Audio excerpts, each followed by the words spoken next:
My precious child, you often look at your days as nothing more than a series of ordinary, fleeting moments. But I see them differently. They are sacred intersections, where your fragile, finite world meets my boundless eternity. Tomorrow is not just another blank page on your calendar, nor is it a random continuation of sunrise and sunset. It is a doorway I designed for you long before the foundations of the earth were laid.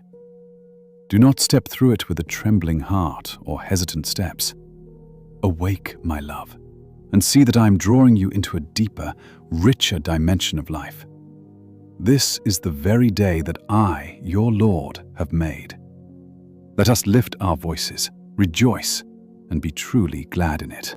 Never think that any moment I carve out for you is empty, for each one carries a weight of glory far beyond what you can now perceive.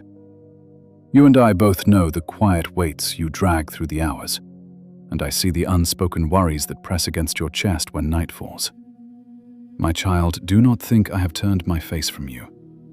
Those very burdens you carry are not barriers between us. They are the altars where I hear your spirit most clearly. When words fail you, your silent sigh is a language I know perfectly. It is just as I promised through my prophet Isaiah long ago. Before you even call, I will answer. And while you are still speaking, I will hear. As the shadows lengthen, do not fear the night ahead, for it is not a prison for your anxieties, but a sanctuary where I will transform them. My work is not merely about changing the scenery of your life. I am reaching deep down into your roots, letting my pure light pierce the darkest corners you have kept hidden from the world. Perhaps you feel your cherished dreams have withered away, or that your whispered prayers have been lost in the wind. But I tell you, nothing you offer to me in faith is ever forgotten. I remember every small seed. I am not an unjust God, and I will never forget the labor of love you have poured out for my name, as my servant wrote in Hebrews chapter 6, verse 10. Do not mistake my silence for death, my child, for what seems cold and still is merely sleeping, quietly nurtured in ways your eyes cannot yet perceive. When my appointed hour arrives, that which was lost will rise again. It will return to you, transformed, deeper, fuller, and brimming with mature strength. Remember my servant Joseph, thrown into the deep pit and sold off like a worthless thing. During those long-forgotten years, every promise I gave him seemed buried in the dust. Yet within that pitch-black darkness, I was building a king. What others meant for evil, I, your God, turned into ultimate good. Just as the words of Genesis chapter 50 verse 20 declare. Your life is following that same divine pattern, where every season of loss and agonizing delay is never my abandonment, but my careful preparation.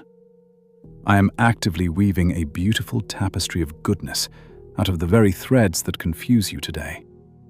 So as you step over the threshold of tomorrow, leave your heavy doubts behind. You must stop believing the lie that you are walking this road all by yourself. I never, ever send you into a place where I am not already standing. I am the one who carves a path through your deepest nights. And just as Isaiah promised the people who walked in thick darkness will see a great, blinding light, yes, upon those who dwell in the cold shadow of death, my light is dawning, just as my word says in Isaiah chapter 9, verse 2. This brilliant light does not flash from the outside world, but is ignited deep inside your soul the moment you step back and let me move. I know there are days when you feel like you are wandering in circles, pouring your energy into a void. But hear me, child. Waiting on your Creator is never a waste of time. It is the quiet season where I am stretching and softening your heart, expanding your capacity to hold the massive blessings I have in store. If I gave them to you too early, they would crush you. But when I prepare you first, the gift becomes pure life. Remember that there is an appointed time for every matter, and a season for every purpose under my heavens, as written in Ecclesiastes chapter 3, verse 1. I did not design you to merely slide through your days in a dull, repetitive blur. I'm calling you to step boldly into designated moments, those holy intersections where your fragile faith collides with my sovereign voice. When that collision happens, something entirely new is birthed. It is not some superficial, outward cosmetic shift, but a roaring resurrection from the absolute depths of your soul. I do not want to merely patch up your old life, my beloved. I want to completely recreate you. So open your heart wide to me. Please do not build walls around your soul because of the pain of yesterday, and do not trap yourself inside the narrow limits of what you have already known. I am the God who restores what was lost, the author of beautiful, unexpected beginnings. Look closely, for I am doing something completely new. Even now it is bursting forth. Can you not see it? In Isaiah chapter 43, verse 19, I promised this, and my power is never limited by your history. Even when the road ahead is shrouded in mist, my hand is gently guiding your steps. You do not need to figure out the whole map to move forward. You only need to know that I am walking beside you, holding your hand. Through the quiet power of your trust, you will begin to see that even the blackest nights of your past are being reshaped into golden doorways that pull you closer to my heart. Let my perfect peace wrap around you. Rest your weary spirit in my shadow. When the breakthrough finally arrives, you will no longer see your life as a series of ordinary, mundane days, but as a succession of sacred encounters. You will see that I was always there, waiting in the silence, calling your name, and guiding you toward a reality far richer than anything you imagined. My dear child, the things I speak over you cannot be bound by the small, ticking clocks of your earthly world. In my realm, a single heartbeat carries the infinite weight of eternity. So when I speak to you of a night that is drawing near, do not think of physical darkness or fear, but of a holy, quiet space where your soul is fully exposed to my touch. It is the moment when the deafening noise of the world is hushed, freeing you from outward distractions, so you can look inward, right where I have been waiting for you all along. In Psalm 46, verse 10, I whispered, "Be still and know that I am God." Those words are not just an invitation. They are a physical doorway into the deep, quiet place where you suddenly realize I have never, ever left your side, not even for a second. There were times you looked at the silence in your life and felt a cold pang of abandonment, thinking I had grown quiet because I had walked away, leaving you to wander in a barren desert. But hear me, my child. It is in those exact silent spaces that my hands are working the most furiously. I do not always move in ways that flash before your eyes, but my hidden work is constant and deep. As I declared through the prophet Isaiah in chapter 55, verse 8, my thoughts are not like your thoughts, and my ways are infinitely higher than yours. I am painting on a canvas much larger than you can see. You and I have walked a long road together. Yet in the moments when your understanding fails and your eyes see nothing, that is precisely when I am closest. I am weaving a masterpiece far beyond your wildest dreams. Think of the young boy Samuel, resting in my temple, hearing his name called in the dark. 3 times he ran to his elderly teacher, mistaking my divine voice for a mortal cry, until he was guided to say, "Speak, for your servant is listening," as recorded in 1 Samuel chapter 3, verse 10. You too have had moments where I whispered in your ear, but you missed me, because you were waiting for a thunderclap or something far more spectacular. You must realize that I do not usually show up in the howling wind or the shattering earthquake, but in a gentle, low whisper, just as I did in 1 Kings chapter 19, verse 12. The quiet night you are entering is the school where your soul will finally learn to hear that soft sound. Never think you have to be flawless to step into my divine appointments. I'm not waiting for you to heal yourself to become strong or to earn my love. I only want a heart that is quiet enough to listen. When I met Abraham under a canopy of blazing stars, I did not demand that he figure out the road ahead. I only asked him to trust me, and that was enough. Remember when I told him to look up at the velvet sky and count the brilliant stars, promising that his descendants would match their infinite number, as written in Genesis chapter 15, verse 5. That ancient oath did not depend on Abraham's strength, but entirely on my unshakable faithfulness. Today you are standing before my promises, and I'm not asking you to analyze them with a cold mind, but to embrace them with a warm heart.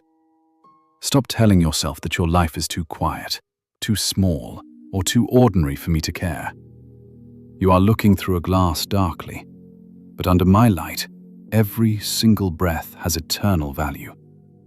Not a single detail of your life is small to me. Think of the tiny sparrows sold for a single copper coin.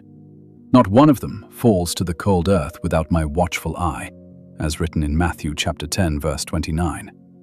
If my heart watches over a common bird, how much more do I obsess over you, whom I handcrafted with infinite love? The great destiny I am preparing for you is not waiting for your perfect readiness. It is waiting for my perfect timing. Consider Esther, whom I brought into the royal courts. She did not choose her crown, nor did she control the shifting tides of her era. Yet when the crisis came, she understood she was placed there for such a time as this. You too are exactly where you need to be. That timeless truth from Esther, chapter 4, verse 14, belongs to you today. What is coming is not a series of random accidents, but a beautiful, sovereign tapestry I have carefully woven. Do not let fear paralyze you when you cannot see the grand design. Never shrink back because you feel too weak or unqualified for the calling. I am not asking you to believe in your own power, but to surrender to mine. I know the exact thoughts and plans I have for your life, plans to lift you up and keep you from harm, to hand you a vibrant hope and a bright future, just as I promised in Jeremiah 29, verse 11. That oath is yours, right here and right now. When the hour of transition arrives, I need you to hold back the urge to rush or worry. Stop trying to control every outcome or force your mind to comprehend things beyond its reach. Instead, quiet your heart. Keep your spirit completely open to my breath and let me guide your steps. I am doing something far greater than rearranging your external world. I am stretching the very fabric of your soul so you can hold a deeper, heavier, and more authentic measure of my glory. You are not walking into this dark valley by yourself. I am already standing at the destination. I am holding your hand as you cross, and I will protect your rearguard when you are through. I am not merely the creator who summons you into a single fleeting moment. I am the eternal companion who walks beside you through every step of your existence. In the quiet sanctuary of my presence, you will finally understand that the deep longing of your heart was never for a specific time, a breakthrough, or an event, but for me. My beloved child, I know there are seasons in your life that seem to stretch out into an endless horizon. Days when the silence is so heavy, you fear nothing is happening. Yet it is in that very stillness that I am carving my image into your soul, working with infinite patience and unwavering love. You search the skies for grand signs to prove my hand is at work, but I am already there. I choose to come to you softly, like the very first light of dawn slipping through a tiny crack in your window, or like a gentle breeze that only a quiet soul can feel. It is written in the scriptures, in the book of Isaiah, chapter 42, verse 2, that I will not shout, cry out, or raise my voice in the streets. My presence has never required loud noise to be real. I know there are moments when you stop expecting and stop seeking because your soul is exhausted from the endless waiting. Yet it is exactly when you let go of your own expectations, that I step into your world most clearly. You might whisper that I am late, but hear me now. I have never once been late. With me, your Lord, a single day is like 1,000 years, and 1,000 years are like a day, as written in 2 Peter chapter 3, verse 8. My divine timing is not ruled by your human perception, but firmly anchored in my eternal wisdom. Where you see a painful delay, I see a beautiful preparation reaching its final completion. My precious child, never let the whispering lie that you are not good enough or worthy enough cause you to shrink back from me. I have never sought your perfection. I only seek a heart that is willing to open. I desire mercy and not sacrifice, as Hosea chapter 6, verse 6 declares. I do not want your performance. I want your honest heart. You do not have to struggle to prove your value before you can receive the blessings I have prepared for you. My unconditional love is your true foundation, not your own sense of worthiness. Think of the humble tax collector who stood far off in the temple, not even daring to lift his eyes toward heaven, but beating his chest and crying out, "God, have mercy on me, a sinner," as told in Luke chapter 18, verse 13. It was that man who walked away justified, not because he was perfect, but because he knew his deep need for me. It is the same for you. The door I open is never a prize for being flawless, but a pure expression of my mercy. The future I am bringing to you is not a trophy you must laboriously achieve. It is a beautiful gift you are simply invited to receive. As you stand on the edge of this new season, do not exhaust yourself trying to perform great deeds to make yourself worthy in my eyes. Instead, let your weary heart rest in quiet stillness and simple gratitude. Be still before me, your Lord, and wait patiently for my hand, just as Psalm 37, verse 7 instructs.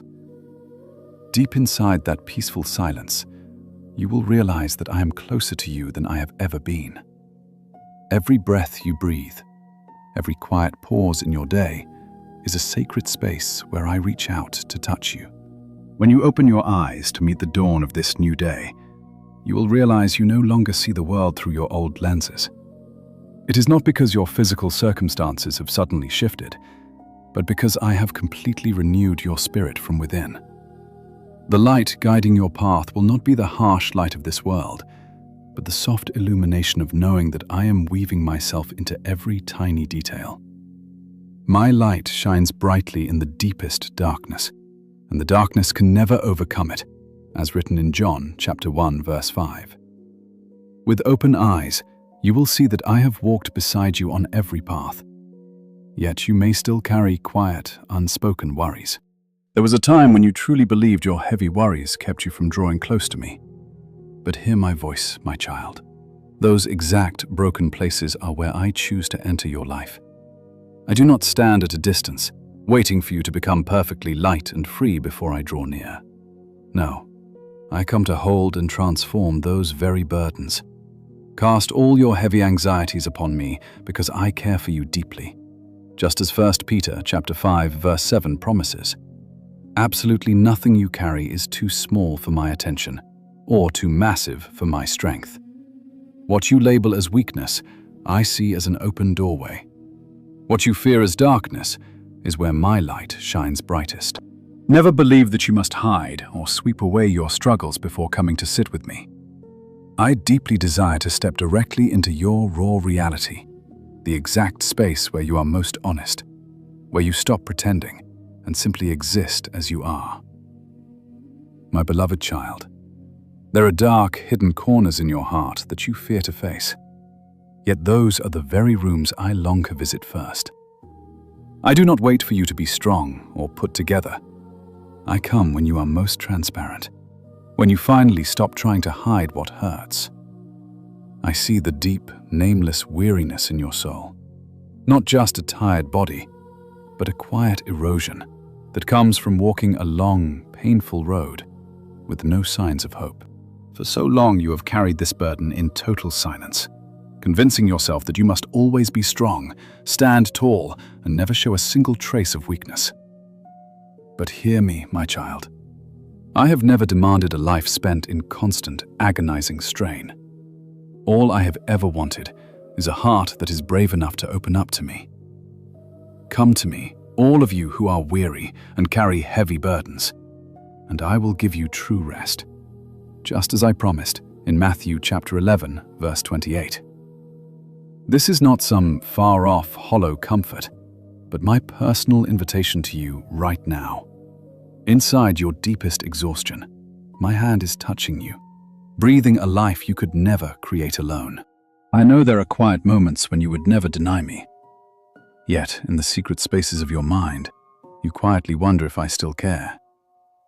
It is not that you have completely turned your back on your faith, but you keep a safe distance, as if your heart is too afraid to step close to me like you used to do. Your prayers still rise, and you speak the familiar words. Yet inside there is a lingering hesitation, an empty ache you cannot seem to fill. I see all of this, and I do not judge you. True faith is not a path free from doubt. It is a walk that keeps moving toward me through the fog. I remember the father who cried, "I believe, help my unbelief," in Mark chapter 9, verse 24. A raw, honest prayer like that is never rejected by me. I meet it with deep, restoring healing. And that is exactly how I respond to you. I never turn my loving eyes away from you when you are drowning in doubt. Instead, it is in those very moments of uncertainty that I am gently preparing your heart to understand that my presence has never faded, no matter how wildly your emotions may swing. I know there is another deceptive voice whispering in your mind, telling you that you are inadequate, unworthy, and completely out of place. You look at those around you, comparing your hidden struggles to their polished lives, and you pull back into the shadows of a world that feels far too vast. But hear me, my precious child. Your true worth is never measured by the shallow opinions of others, but solely by me, the Creator, who knit you together before the dawn of time. I want you to say with confidence, "I praise you, for I am fearfully and wonderfully made," just as it is written in Psalm 139, verse 14. You are not a carbon copy of anyone else, nor are you a mistake in need of fixing. You are my living intention, the sacred breath I placed inside a human body. I have never called you to mimic another soul.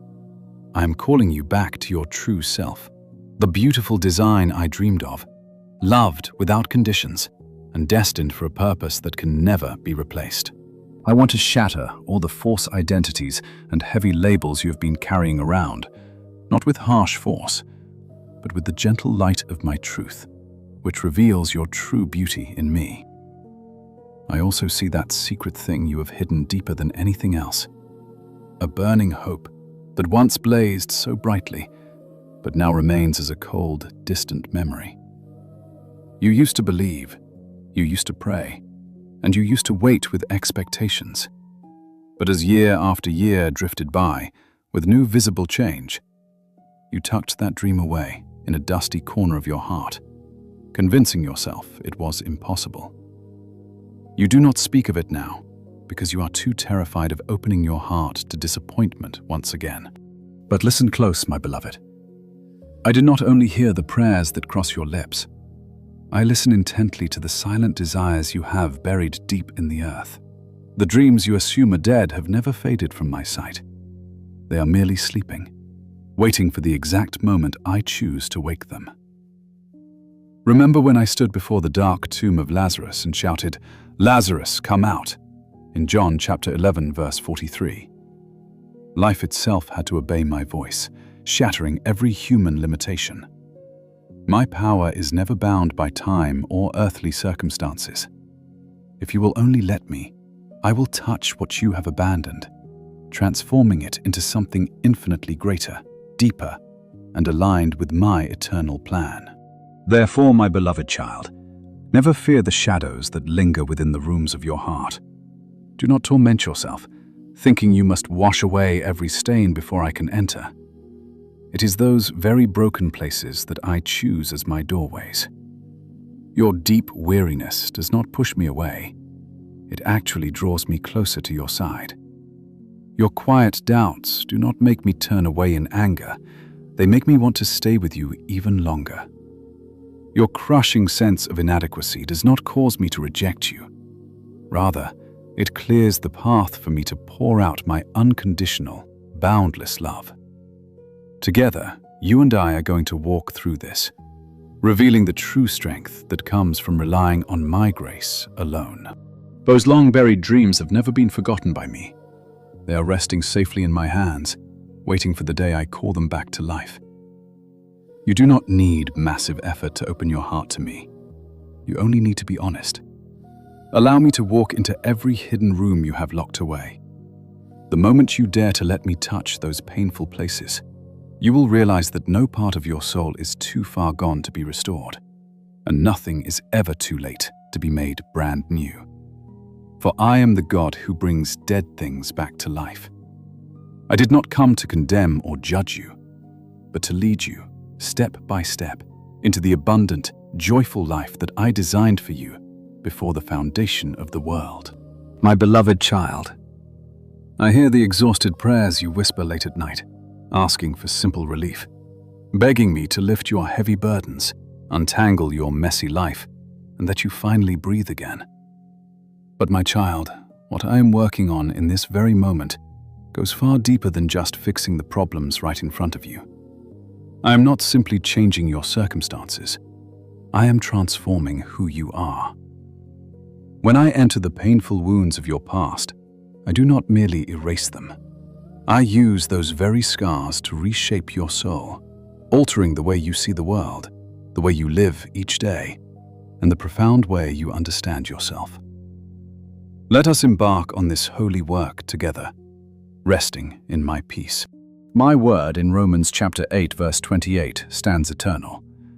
In all things, I am working for the ultimate good of those who love me. This is not because every tragedy is good in itself, but because when you place them in my hands, I redeem every single tear. I know the dark seasons you have survived, the moments that made you feel defined by failure, frozen by fear, or emptied by losses that feel permanent. But the moment my hand touches your wounds, those false labels begin to shatter. You are no longer a victim bound by the chains of yesterday, but a living sanctuary of my deep, restoring grace. I do not merely patch up your broken pieces. I make you brand new.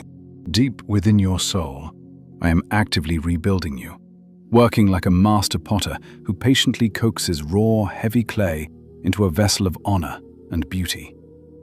Can I not do with you exactly as this potter does with his clay, my precious ones? That is what I asked in the book of Jeremiah, chapter 18, verse 6. You must realize that you are never truly trapped in your old, broken form. My power to renew and restore you is completely limitless. Consider my servant Job, who walked through dark valleys of loss so staggering and painful that they are almost impossible for any human heart to survive. Everything he held dear was swept away, yet his heart remained anchored in me. In the ashes of his ruin, I did more than just return what he lost. I transformed the very core of who he was. When the long trial had passed, I restored everything that was taken from Job, pouring out a double portion of blessings until he had twice as much as before, just as it is written in the book of Job, chapter 42, verse 10. Yet the physical wealth was nothing compared to the profound way he came to know me through his pain. This is the very same promise I hold out to you today. The heavy burden you carry right now is not a final destination, but the starting point of a beautiful, loving rescue I have already set in motion.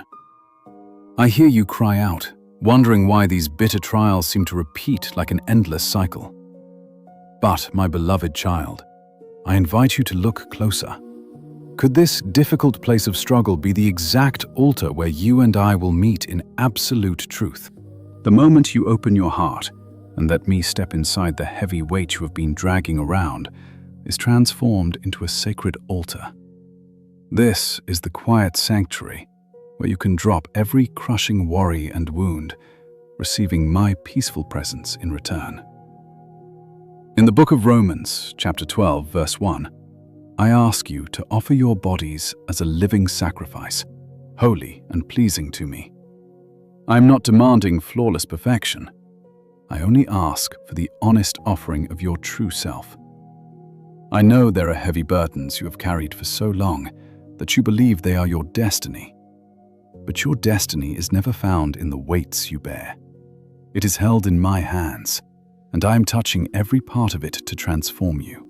As my spirit begins to move in your life, the dark shadows that once overwhelmed you are broken open, turning into windows that let my brilliant light stream inside. Those deep regrets you tried so hard to bury are the very things I will use to showcase my glory. Everything you hid away in fear, I will shape into a powerful testimony of my grace. A day is coming when you will see that the painful moments which forced you to bow your head in sorrow are the exact places where I will lift you up. Remember the words of Psalm 126, verse 5. Those who sow in tears shall reap with songs of joy. It is not that sorrow itself creates happiness, but that I personally take your tears and grow them into a harvest. The moment my healing light gently illuminates those dark, secret corners of your soul, your fear and shame will dissolve, replaced by a deep, quiet gratitude, because you will realize that is exactly where I met you and made you whole. My beloved child, please do not think that the dreams you reluctantly laid down, the hopes you surrendered, because you thought time had run out, have been lost forever in the years that passed. Not a single thing you have ever placed into my hands has been forgotten. I promised, in Revelation chapter 21, verse 4, that I will wipe away every tear from your eyes. This is far more than just a comforting thought for the distant future.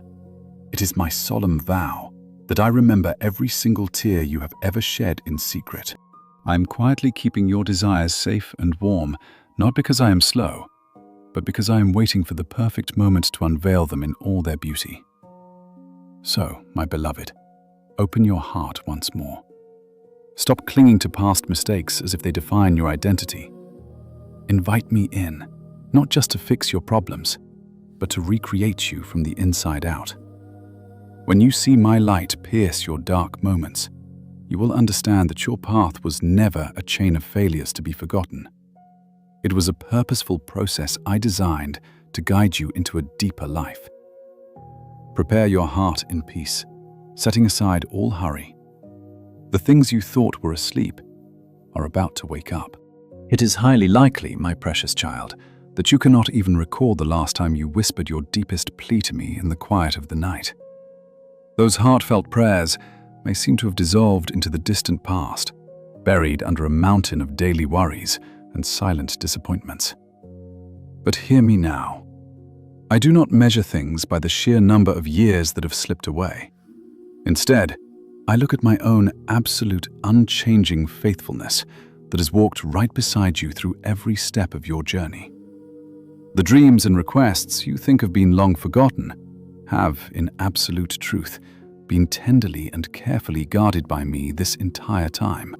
Think of me as a patient gardener, tending to precious seeds buried deep within dry, dusty soil. Even though you cannot see any green shoots breaking through, do not assume that life is not present. I am quietly pouring my love into your roots, strengthening the most hidden, deep parts of your soul, where the true resilience of everything that will grow is decided. There are certain dreams I purposefully hold back from blooming too early. I do this not out of cold indifference, but because my love for you is too great to hand you a blessing before your character is strong enough to carry it.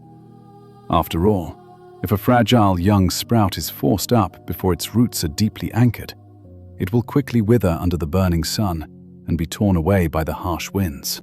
If I hand you what you crave before your heart is mature, it will crush you as a burden rather than lift you up as a blessing.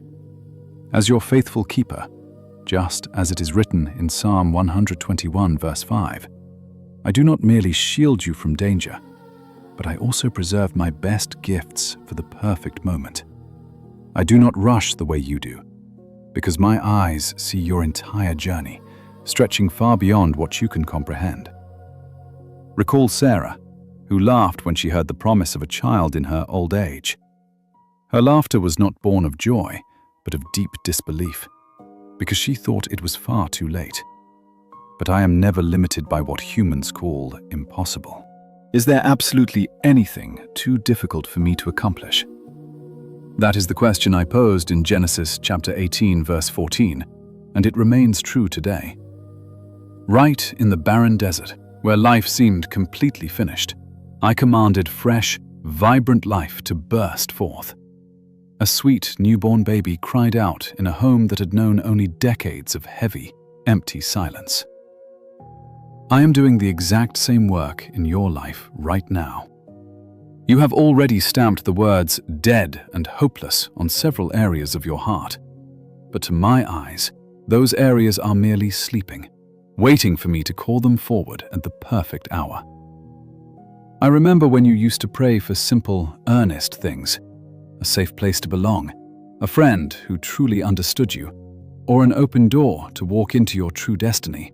You poured out your whole soul to me in those early days, but as the years passed without the answers you hoped for, your voice slowly faded into a quiet, heavy silence.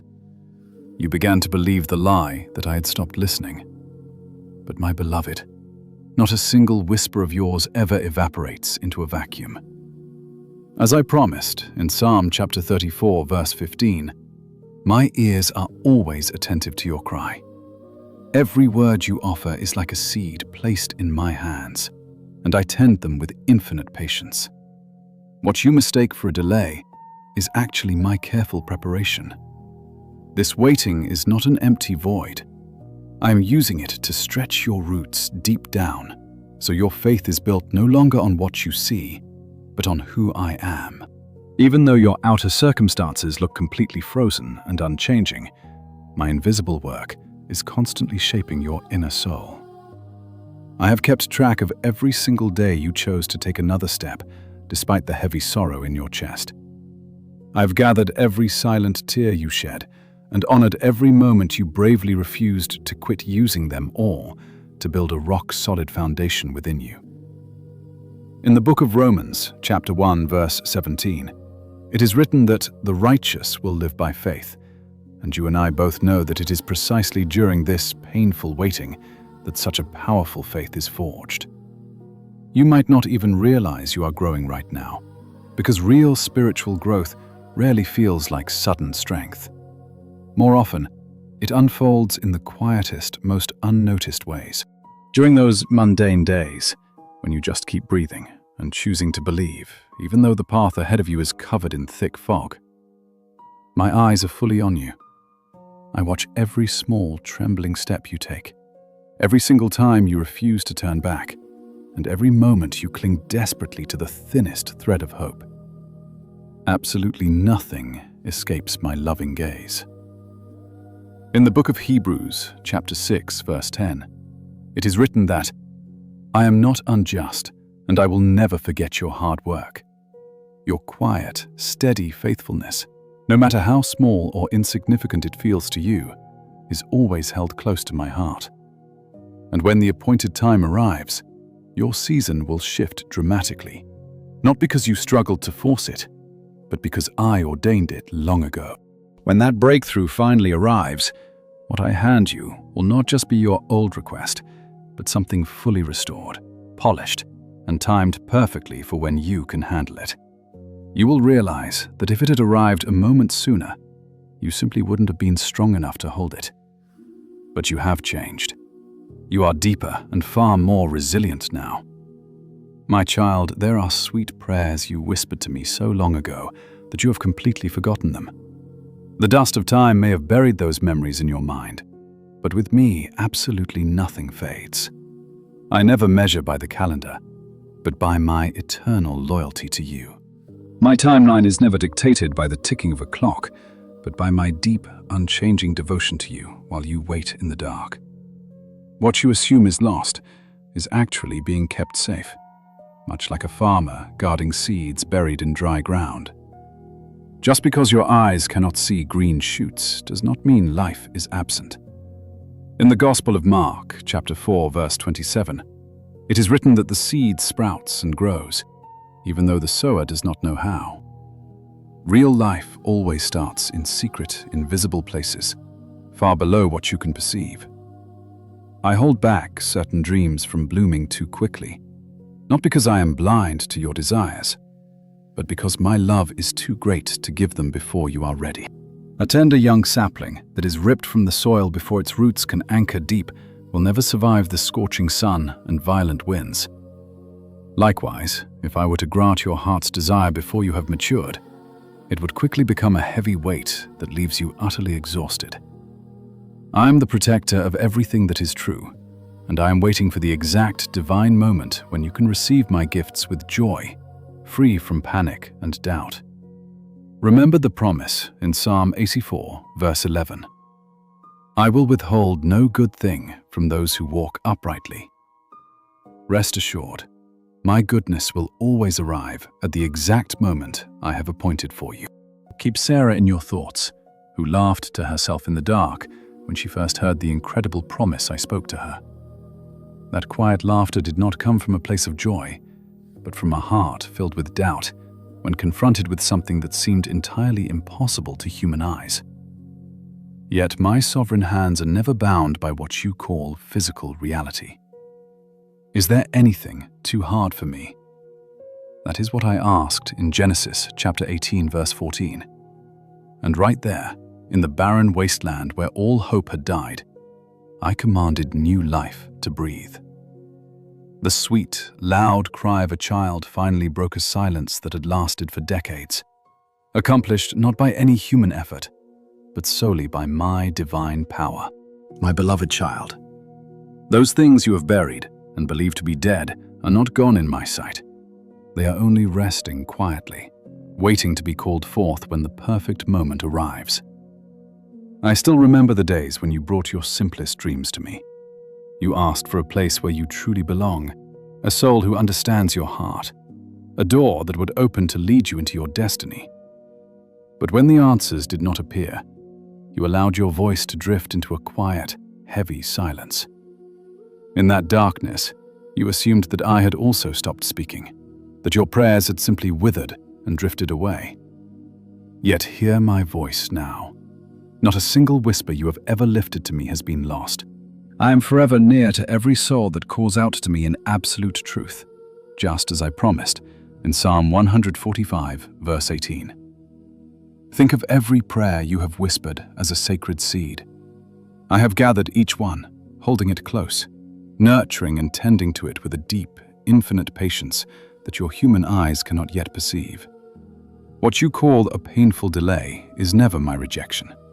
It is the necessary road toward that beautiful appointed hour where every single element falls into place, where your heart is fully prepared, where circumstances align, and where my gift becomes a perfect blessing. I do not rush my work, because I care far too much about who you are becoming. Remember that there is a season and a time for every purpose under heaven, as written in Ecclesiastes chapter 3, verse 1, and my timing is never flawed. This lingering season of waiting is not an empty, wasted void. It is the quiet period where your spiritual roots are stretching deep into the earth, where your faith is being forged not by what your eyes can see, but by the reality of who I am. When there is no outward sign, I am expanding you from within. I have used every single day you chose to keep walking, despite the heavy weight in your chest. Truly, those who sow in tears shall reap with songs of joy. As promised in Psalm 126, verse 5. Trust me when I say that I transform every single tear you shed into a rich harvest of life. You may not realize that you are growing right now, because true spiritual growth almost always unfolds in absolute silence. But I see you. I see every heavy step you take, and every single moment you choose to hold on to a hope that feels incredibly fragile. I do not forget. As you know from Hebrews chapter 6, verse 10, I am never unjust, and I will never forget the work of your hands or the love you show. Your small acts of faithfulness are deeply cherished. Rest in my loyalty, and do not let the passing of time plant doubts in your weary heart. Never allow the quietness of this season to make you believe that I have forgotten you. Not a single prayer of yours has been lost, and no dream you have surrendered into my hands has been abandoned. Every hope is being carefully preserved, nurtured, and prepared for a glorious moment when you will not only receive what was promised, but finally understand why the wait had to be so long. When that day arrives, you will see clearly that I never once took my eyes off you. Come now, my beloved child, and do not be afraid to return to those doors you closed out of deep weariness or disappointment. I am ready to open them for you. I am not leading you back to those old places to stir up your pain, but to breathe fresh, vibrant life into the spaces you have long forgotten. The rooms of your heart that you believe are covered in dust still hold the seeds of my goodness, waiting for the right moment to break through. When you invite me into those dark spaces, I do not destroy who you were. Instead, I renew you from the inside out, letting what lay dormant awaken with a beautiful new purpose. Behold, I am doing a brand new thing. It is springing forth even now. Can you not perceive it? As I promised in Isaiah 43 verse 19, you are not left behind. I am preparing you for a gift that will be delivered at the perfect hour, not a second early, not a moment late, but precisely as I designed it. The day is coming when you will look back on the things you thought had ended forever, and you will realize they never truly vanished. They were held safe in my hands, waiting for the exact moment to be revealed. In that beautiful hour, you will understand a profound truth. Your worth is not found in your achievements, nor does it depend on what has or has not happened. It does not grow when you succeed, nor does it fade when you stumble. Your value is anchored in my steady love. I do not look at the things man looks at, for I look straight at the heart, just as I declared in 1 Samuel 16. Within my gaze, I see the real you, not through the lens of your accomplishments or your failures, but through the pure essence I created. What I am about to touch is not just your physical circumstances, but the deep way you perceive yourself. My child, I am leading you into a sacred inward journey, where you will come face to face with the true worth of your soul. It is not about what you do, who praises you, or what you own, for those things change. Remember, I saw all that I made, and it was very good. This is the truth, written in Genesis chapter 1, verse 31. That declaration of goodness was not only spoken over the universe at the dawn of creation, it was spoken over you, whom I formed with loving intention. Your true value does not start with what you achieve, but in the simple fact that you belong to me. I know there are painful days when you feel completely worthless, when repeated mistakes, quiet failures, and the judgments of others whisper that you are not enough. But my beloved, those voices are only the empty echoes of a broken world, and the fear residing in your own heart. They are not my voice. My voice is the only truth, and I have never defined you by your failures. I have called you by your name, saying you are mine, as written in Isaiah 43, verse 1. I speak to the identity I placed deep inside you from the very beginning. You are loved, you are chosen, and you are kept by me. Remember the story of the prodigal son. He returned home carrying a heavy burden of shame, believing he was no longer worthy to be a son, and asking only to be a servant. Yet his father ran to him, embraced him, and asked no questions about his past. He simply declared, "This son of mine was dead and is alive again." In Luke 15, verse 24. Do you understand this? His identity as a son was never erased by his mistakes, and his father's love was never diminished by the miles between them. This is exactly how I view you, regardless of the paths you have walked. I look at you with the exact same eyes of unchanging love. Do not let the loud voices of the world define who you are, and do not let your unaccomplished goals measure your worth. I never look at you through the lens of what you lack, but through the perfect design I placed inside you. My grace is always sufficient for you, as written in 2 Corinthians 12, verse 9. For my strength is made perfect in your weakness. This means you never had to be perfect to possess immense value to me. You were infinitely precious long before you ever accomplished a single thing on this earth. Open your heart now, my beloved, so that I can heal the way you view yourself. Let me gently strip away the false labels you have carried for so many years, and let my light flood into the dark corners where you have rejected yourself.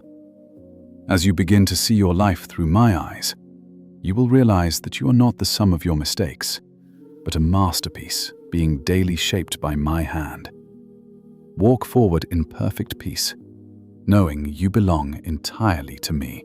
Once you stand firmly rooted in this truth, absolutely nothing in this world can strip away your worth. No circumstance, no storm, and no human judgment will ever be able to define you again.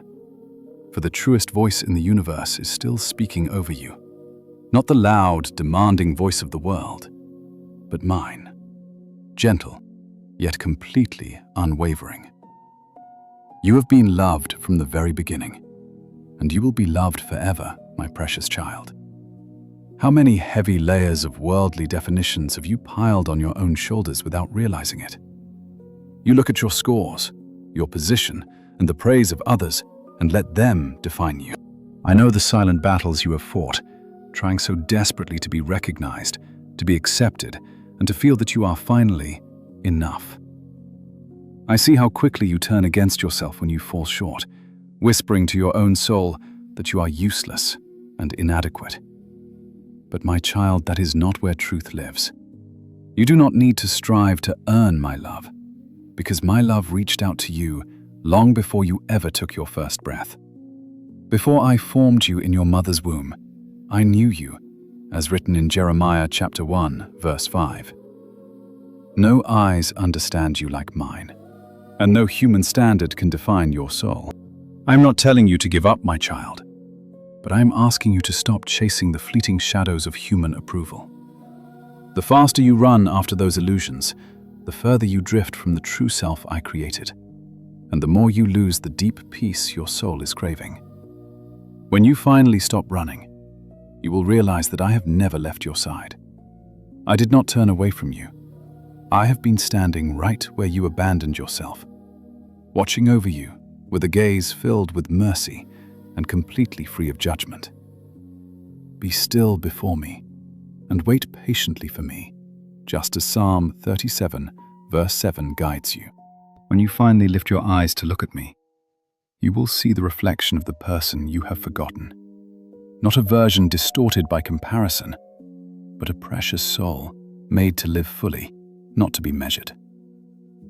Do you remember my servant Peter?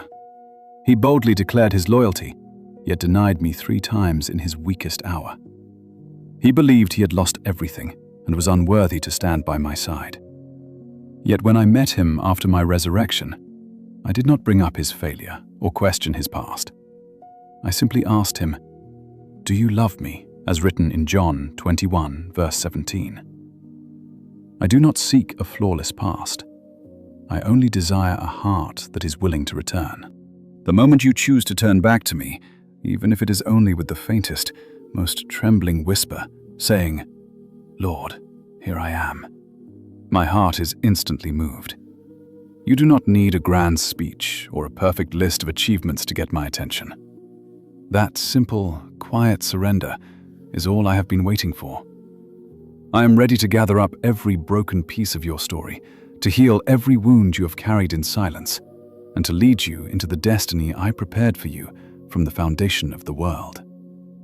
Trust me, my beloved child, for my arms are wide open, and I am right here, waiting to welcome you back home into my love. Before you even knew who you were, I spoke your true name, a sacred name that no power on this earth can ever steal from you. Remember my promise in Isaiah 43 verse 1. You are mine forever.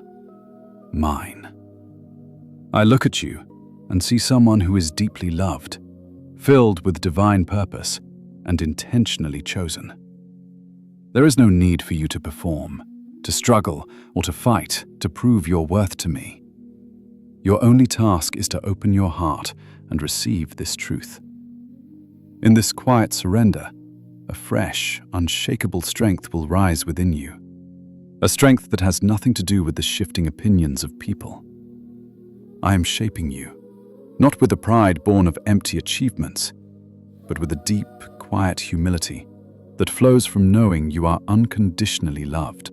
You can walk in absolute freedom when you realize that your worth has already been settled by me, the one who never shifts or changes.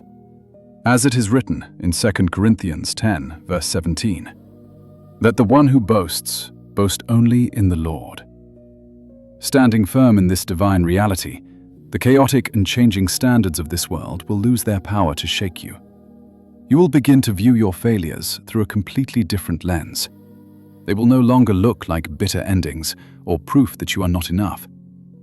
Instead, those broken moments will become sacred meeting places where you discover the boundless depth of my mercy. My grace is always sufficient for you, because my strength is made perfect in your weakness. This is the beautiful truth of 2 Corinthians 12, verse 9. Within those fragile, broken places you thought were your greatest flaws, I have laid the foundation for your true strength. I see you, standing at a turning point where all your careful plans have dissolved. The familiar paths you once trusted have faded, leaving you in a quiet space of waiting that you cannot control. You might call this a frustrating delay, but I call it an invitation into obedience. I do not ask you to submit like a captive forced into helplessness, but to walk with me as a beloved child who chooses to trust the wisdom of the Father. Be still before me and wait patiently for my hand to move. Let us hold fast to the promise of Psalm 37, verse 7, and find our rest together. This stillness, I ask of you, is never about passive inactivity, but a quiet, steady posture of the heart that knows I am actively at work, even when your physical eyes see nothing. You might assume that obedience is a form of doing nothing, but my child, true obedience is a vibrant way of living. It means moving under my gentle guidance, walking in the beautiful rhythm of heaven instead of the frantic, hurried pace of the world. It is not a surrender born of defeat, but a glorious partnership with your Creator. In this place, you do not lose your will. You simply hand over your direction to me, and you will feel a shift. A wonderful lightness will begin to wash over your weary heart. Those heavy burdens that used to crush your spirit will lose their weight, simply because you are finally letting go of the need to control every single outcome. You do not have to live like an orphan, struggling to survive this harsh life alone, when you can live as a beloved child who feels their Father's hand leading them. Take every anxiety you carry and cast it on me, for I care for you deeply, as 1 Peter 5, verse 7 promises. When you release your grip, you are not losing, you are being set free. Think of Abraham, who climbed the mountain with his precious son Isaac, not knowing how it could possibly end, yet still took the step. Through that very act of pure obedience on the mountain, I showed him that my goal was never to strip away his joy, but to build an unshakable faith deep within his soul. It was there we learned the name Yahweh Yireh, the Lord will provide, from Genesis 22, verse 14. I am doing the exact same work in your life today. When I ask you to let go of something, it is never to diminish you, but to teach you that I am your ultimate provider. I have never demanded flawless perfection from your fragile hands. What I desire is simply a willing heart. A trembling, uncertain yes is infinitely more precious to me than 100 flawless actions performed without a shred of real trust. In that quiet moment of choosing to follow you, step directly into the pulsing heart of what faith truly is. We are called to walk by faith, not by sight, as 2 Corinthians 5 verse 7 declares. It is precisely within this holy darkness, where nothing seems clear, that my truest light begins to dawn. Oh, my beloved child, place your hand over your heart right now and speak to me from your deepest soul. Tell me that you choose to trust my path over your own plans, not as an admission of weakness, but as a beautiful recognition of my eternal wisdom. When you live in this space of sweet obedience, even your smallest, slowest steps sound to me like a glorious song of praise. As we walk this road together, you will slowly realize that I have captured every single tear you have ever cried. Not a single failure in your life is without purpose, and no step backward is ever too far for my reaching hand to rescue. Everything you have suffered, everything you face today, and everything yet to come is being masterfully woven into a magnificent story of restoration. This is the promise of Romans 8, verse 28, that I work all things together for the good of those who love me. Even the chaotic pieces you cannot comprehend are being transformed into beauty in my perfect timing. Come close to me, my precious child, and do not hide behind your doubts. Find your sanctuary in my presence, a sacred place where you do not need to solve every mystery in order to rest. I am preparing to teach you not just how to walk this earth, but how to perceive all things through my divine light, where even the darkest shadows become radiant when you place them in my hands. My beloved child, as you look back on your winding path with softer, more compassionate eyes, please stop rushing to assume your brokenness was in vain. Pause for a moment and listen to the profound work I am doing in your soul. The greatest gift I offer you is not some loud, dramatic, outward show, but a quiet, breathtaking miracle blooming inside you. True transformation. My purpose is not merely to adjust a few external details or patch up what has been broken. I have come to awaken your true, eternal identity, the beautiful soul I created in the very beginning, long before wounds, paralyzing fears, and the heavy judgments of this world piled on top of you. I know the secret longings you carry inside, the doors you want opened, the relationships you desperately want restored, the physical and emotional pain you want healed, and the heavy situations you want lifted. Believe me when I tell you that I hear every single sigh. I understand your pain completely, and I hold every prayer you bring to me close to my heart. Understand this, my child. If I were to suddenly alter all your circumstances without transforming your heart, you would only carry that same inner emptiness into your new season. That is why my work does not end with fixing your external world. I am recreating you from the inside out. As Psalm 147 verse 3 promises, I heal the brokenhearted and bind up their wounds. This is not a cheap cosmetic cover-up, but a complete restoration of your core. The change I bring does not always come with thunderous noise or spectacular signs to dazzle you. Instead, it unfolds in the tiny, quiet moments when you choose to yield your stubborn will and offer me your soft yes. When you choose to keep believing in the darkness where nothing is clear, you are planting a seed of faith like the tiny mustard seed I once spoke of. It is so microscopic that the world easily overlooks it, yet it holds the hidden power to tear down and move mountains. If you possess faith, even as small as a mustard seed, absolutely nothing will be impossible for you, as written in Matthew 17 verse 20. Every single time you whisper through your tears that you still believe, I reach down to touch your heart, sculpting it to look more like mine. Look back to Abraham, who was asked to offer up his beloved son Isaac, unable to comprehend the request or see the ending. With every step he took up that mountain, he chose to walk forward in pure trust, despite his confusion. In that act of obedience, I showed the world that my intention was never to rob him of his joy, but to forge a faith within him that no storm could ever shake. That is where we find the timeless truth of Genesis 22 verse 14, that the Lord will provide. This is the exact same path I am leading you down.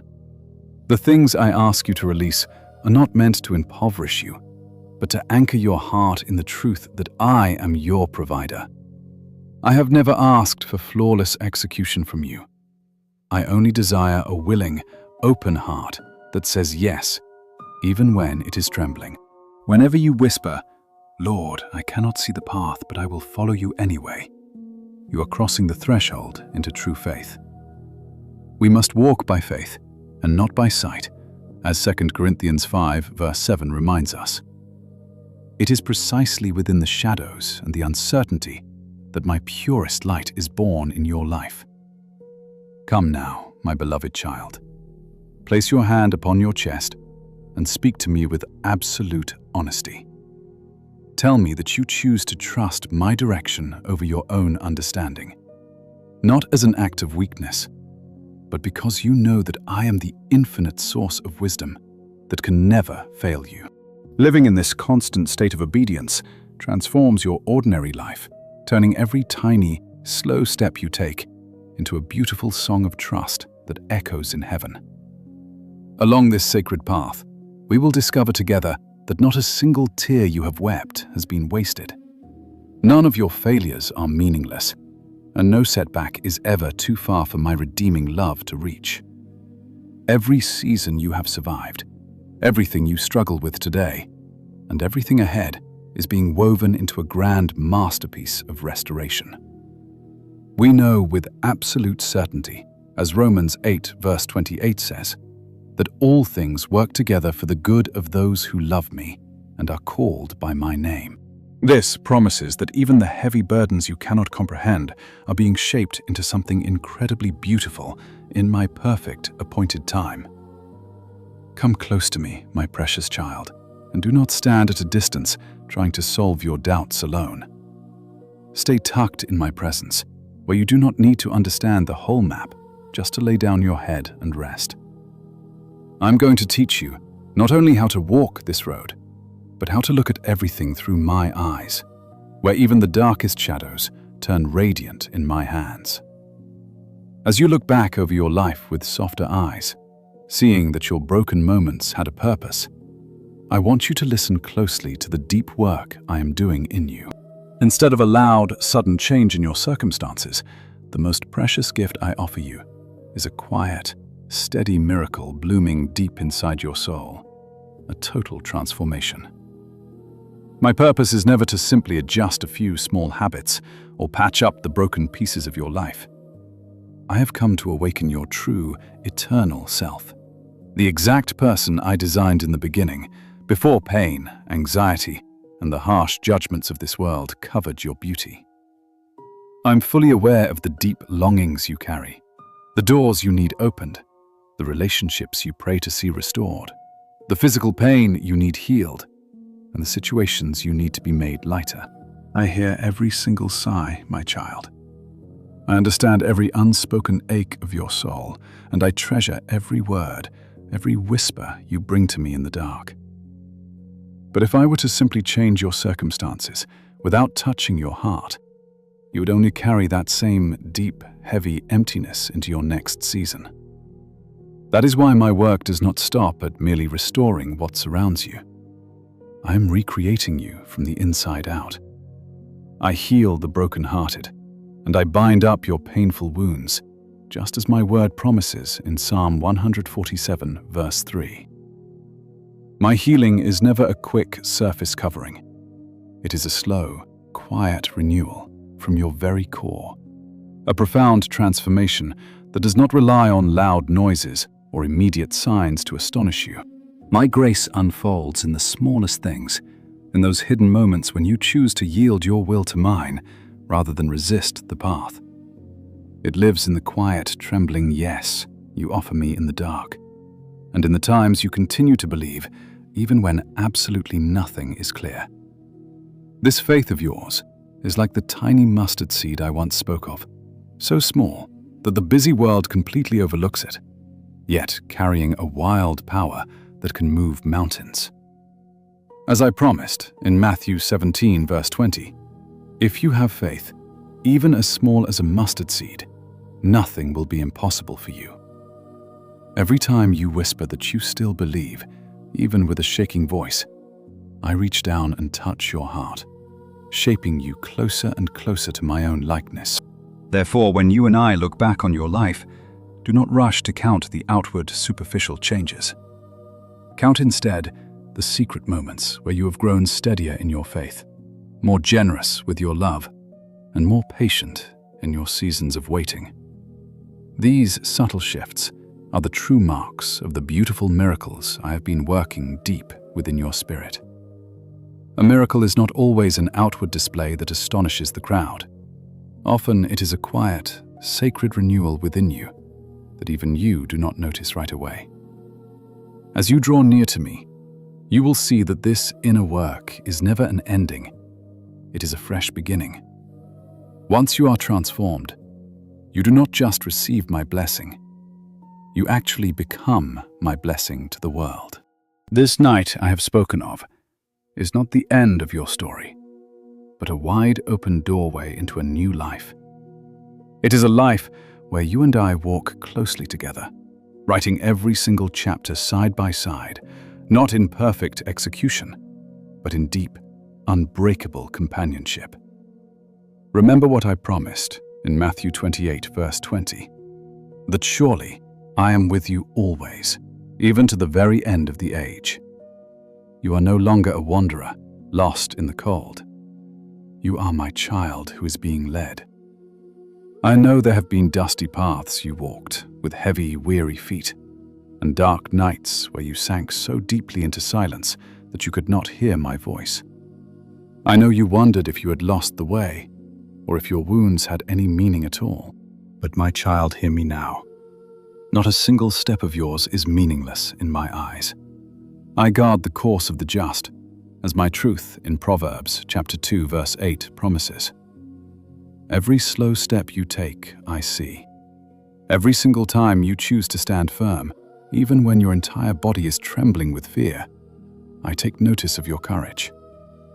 When you lay completely exhausted in the deepest, darkest valley, I was right there beside you. I did not pull you out instantly, but I held you close and sustained you through each agonizingly small step. When you struggled to find your breath on the steep, frozen slopes of doubt, my love was the very breath that kept you standing upright. Those long, winding roads you once thought were completely without direction were already hand-drawn and traced by me. I did not design them to lead you astray, but to deepen your soul and to strengthen your spirit.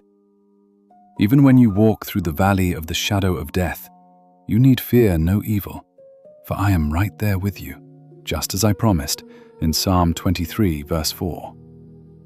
The path that leads to true, lasting glory is never without moments of thick darkness. Yet, it is in that very darkness that my light becomes most beautiful and visible. I do not design the dark valleys to hurt you, but I will never allow you to walk through them alone. I step in with you, so my light shines within you. As that inner light grows and expands, you will suddenly realize you are no longer just a wanderer desperately searching for the way. You are actually becoming a guiding light for others. My beloved child, listen deeply to my voice. This path I have set before you is not some cruel test to see if you are strong enough to survive. I have carefully drawn it because I know there is a magnificent hidden treasure within you that is yet to be awakened. There is a deep beauty that can only be revealed as you pass through intense seasons where the light is no longer soft and gentle. Your highest callings do not sound in times of ease, but become crystal clear in the midst of the heaviest storms. There are sacred gifts that simply cannot be received when your life is overflowing with abundance. They are only given when you have absolutely nothing left but your faith. And as I have told you in Hebrews 11 verse 1, Faith is the solid assurance of things hoped for, the absolute conviction of things not seen.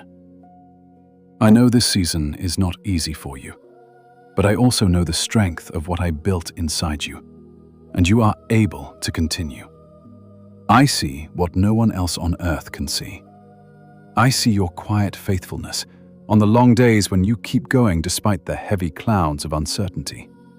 I see how you choose to love even when you are deeply hurting, rising again with no one else watching. My child, it is in the hidden quiet spaces of your life that heaven opens to bless you. It does not happen in the noisy crowd or on some brightly lit stage, but in the secret room where you kneel before me and whisper, "Lord, I still believe." As I promised in Matthew chapter 6, verse 6, I, your Father, see what is done in secret, and I will reward you. Not a single tear you have shed in the darkness has been in vain. The high summit we are moving toward is not for those who have never tasted pain. It is reserved for those who have learned to walk step by step in a deep, quiet faith that is not grounded in visible proof, but in absolute, unwavering trust in my heart. I have prepared that high place for you, not just so you can look back and see the vast landscape of your journey, but so you can finally see how beautifully you yourself have been transformed. When you stand there, you will not only see the rugged path you walked, but the resilient person you have become. A person I have carefully shaped through every trial and every single stumble. I make everything beautiful in its designated time, just as I declared in Ecclesiastes chapter 3, verse 11. My beloved child, never allow yourself to think I have been absent simply because you did not feel me. My presence does not depend on your emotions. Even when you do not perceive me, I am still there. As I promised in Hebrews 13, verse 5, I will never, ever leave you, nor will I ever forsake you. The quiet strength you carry today is not something you had to manufacture on your own. It is the very life I have breathed deep within you. When you are weak, I am your strength. When you are lost, I am your direct way. When you question your own worth, I still call you by that sweet name that never changes, the one I love.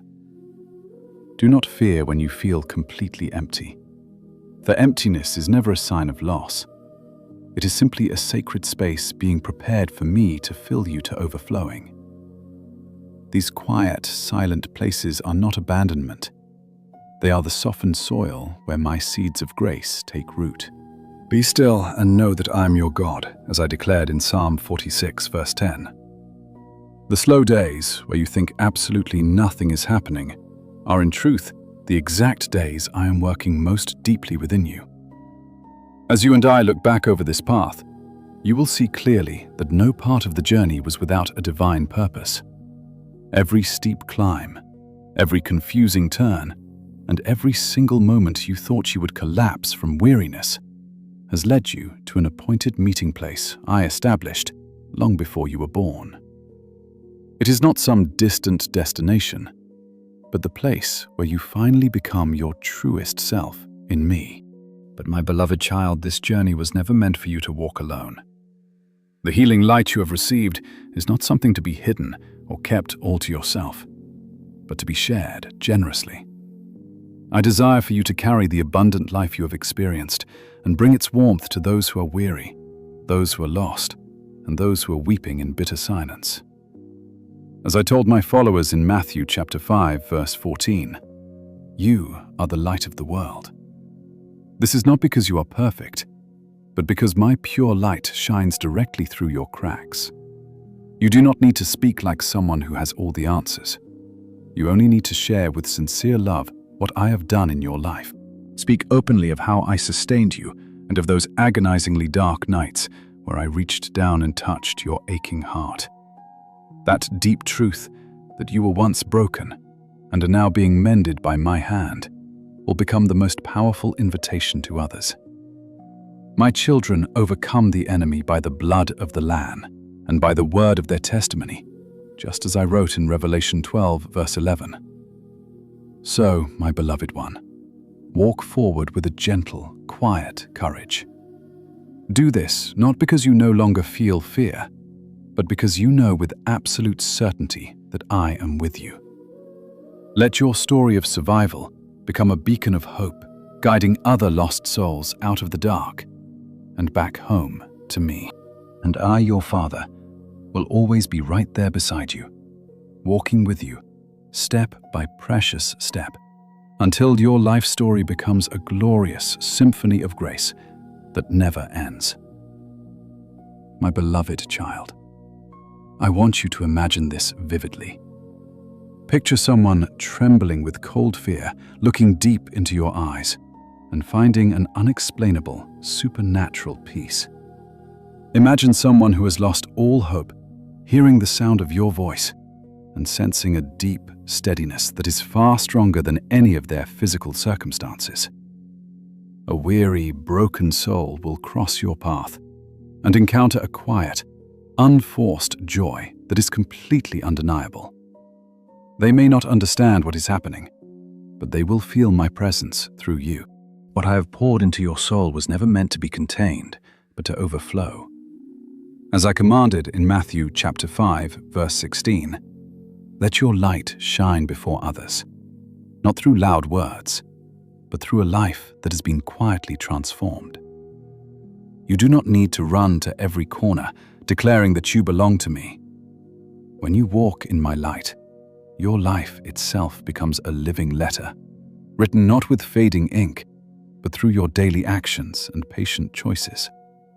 You are a letter from my Son, Christ, written not with human ink, but with my own Holy Spirit. As my word in 2 Corinthians chapter 3, verse 3 declares, what makes that living letter come alive is your real, raw story. A life that has known deep brokenness, painful longing, and seasons of wandering, yet is now being beautifully renewed by my hand. There is something wondrous in this mystery. My child, the exact places where you were once weakest are the very places where my strength is most powerfully revealed. When others see you walk through intense hardship without being crushed, becoming steadier with every step, they will begin to wonder, not because you are trying to impress them, but because they recognize that the power within you does not come from you. For as I declared in 2 Corinthians chapter 12, verse 9, my power is made perfect in weakness. That quiet difference becomes the very first door that I gently open within their hearts. The questions they harbor may never be spoken aloud, but I hear them beginning to take root. They look at you and wonder, what is keeping you standing? What is this unseen strength lifting you up? How can you remain so still in the midst of raging storms? My beloved, this is not the work of you trying to convince them. It is simply the fruit of you living truthfully in what I have carved deep within your soul. When you live in my truth, it speaks for itself. You will know the truth, and my truth will set you free, just as I spoke in John chapter 8, verse 32. And when my freedom wraps around you, that very liberty becomes a quiet, beautiful invitation to everyone who crosses your path. I do not call you to be an apologist who wages war with complex arguments and human reasoning. I call you to be a living soul, breathing fully and walking authentically in my pure light. When you do this, you will never need to strain or strive to share hope. Hope will simply flow from you like a natural spring. Remember the Samaritan woman. After she met me at the well, she did not carry a polished theological sermon. She simply ran to her people and said, "Come and see a man who told me everything I ever did." Her words, preserved in John chapter 4, verse 29, were simple, but they were true. It was her unpolished honesty that drew an entire town out to find me. My beloved child, what I am doing deep inside your spirit was never meant to be bottled up. It is a living current. If you try to dam it up, you will only feel heavy under the weight. But when you let it flow freely, you will feel light as air. You are no longer living a narrow life, wrapped up only in yourself. I am turning you into a channel of my very life. Whoever believes in me, rivers of living water will flow from deep within them, just as I promised in John chapter 7, verse 38. That water does not roar, but it is more than enough to refresh dry, weary souls. Do not worry about how to change the world. Leave the changing of hearts to me. Your only task is to live deeply in the truth you have received from my hands, walking steadily in the light I have placed within you. As you walk this way, your life becomes a quiet, living invitation, not forced, not put on display for human applause, but beautifully, quietly compelling. You might not see the harvest right away, but the grace you carry will touch people in ways you cannot anticipate. A single, peaceful glance from you can quiet a heart drowning in anxiety. A gentle, soft word from your lips can become a resting place for a soul that is breaking in secret. I am working through you, even when you do not realize it. A life that stands steady in my presence will be a beacon, proving to those in despair that true hope is real. Slowly, one by one, they will draw close to you. They will not come because you are flawless, but because they sense something deeply, undeniably real inside you. And that reality they feel is me. You do not need to wear a mask or try to be someone else to testify of my goodness. You only need to step into the true self I have been carefully transforming. Walk in this truth, my beloved, without pretense, without anxious striving, simply by living. Within this quiet life, you will see me weave your story. A life that once wandered lost, but is now being led by my hand to open wide the doors of hope for many others. My beloved child, do not allow your heart to be carried off by the frantic rush of this passing world. What I am building within you does not need a loud, theatrical stage to prove its substance. True transformation is a quiet thing, beginning like a gentle summer breeze that you only notice if you stop and still your mind. The wind blows wherever it pleases, and you can hear its soft murmur, but you cannot tell where it comes from or where it is going. I spoke these very words in John chapter 3, verse 8. Even when you cannot map out my footsteps or trace every single movement of my grace, never doubt that my hands are actively shaping your soul in the hidden places.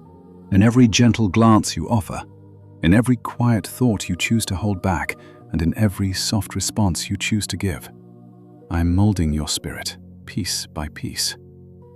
There is a moment coming, a divine appointment, hand-picked by me and not orchestrated by your own planning, when everything I have hidden deep inside you will begin to shine through. Someone will step into your path, an aching heart will suddenly open, and you will realize with wonder that the secret light inside you is no longer just for you. It has become a hand reaching out to pull others home. You do not need to strive to prove a thing. Simply live in my truth. Remember that my light shines brightly in the deepest darkness, and no shadow has ever been able to overcome it, just as it is written in John chapter 1, verse 5. That identical light will find its pathway to the world through you.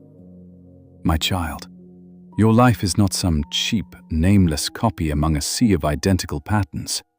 You are a unique, singular window through which the radiant light of heaven can shine, casting a warmth that no other soul on earth can duplicate. You may think your bulb is too dim, or that you are too fragile and cracked, but I do not measure brightness by human standards.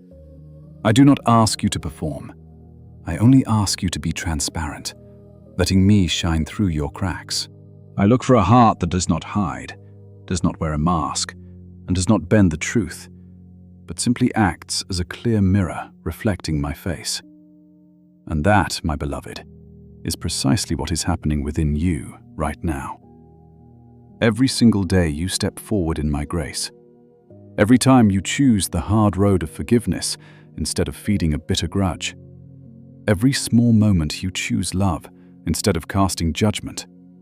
You are clearing a highway for my kingdom, not through loud, grand declarations, but through the quiet rhythm of your days.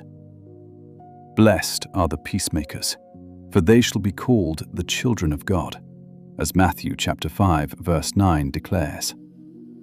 You are leading others not by force, but by kindness. Your influence spreads not through flashy, loud victories, but through the quiet, unshakable steadfastness I have placed in your soul. Right now, in this very moment, a fork in the road is appearing before you. One path is incredibly familiar and easy to walk.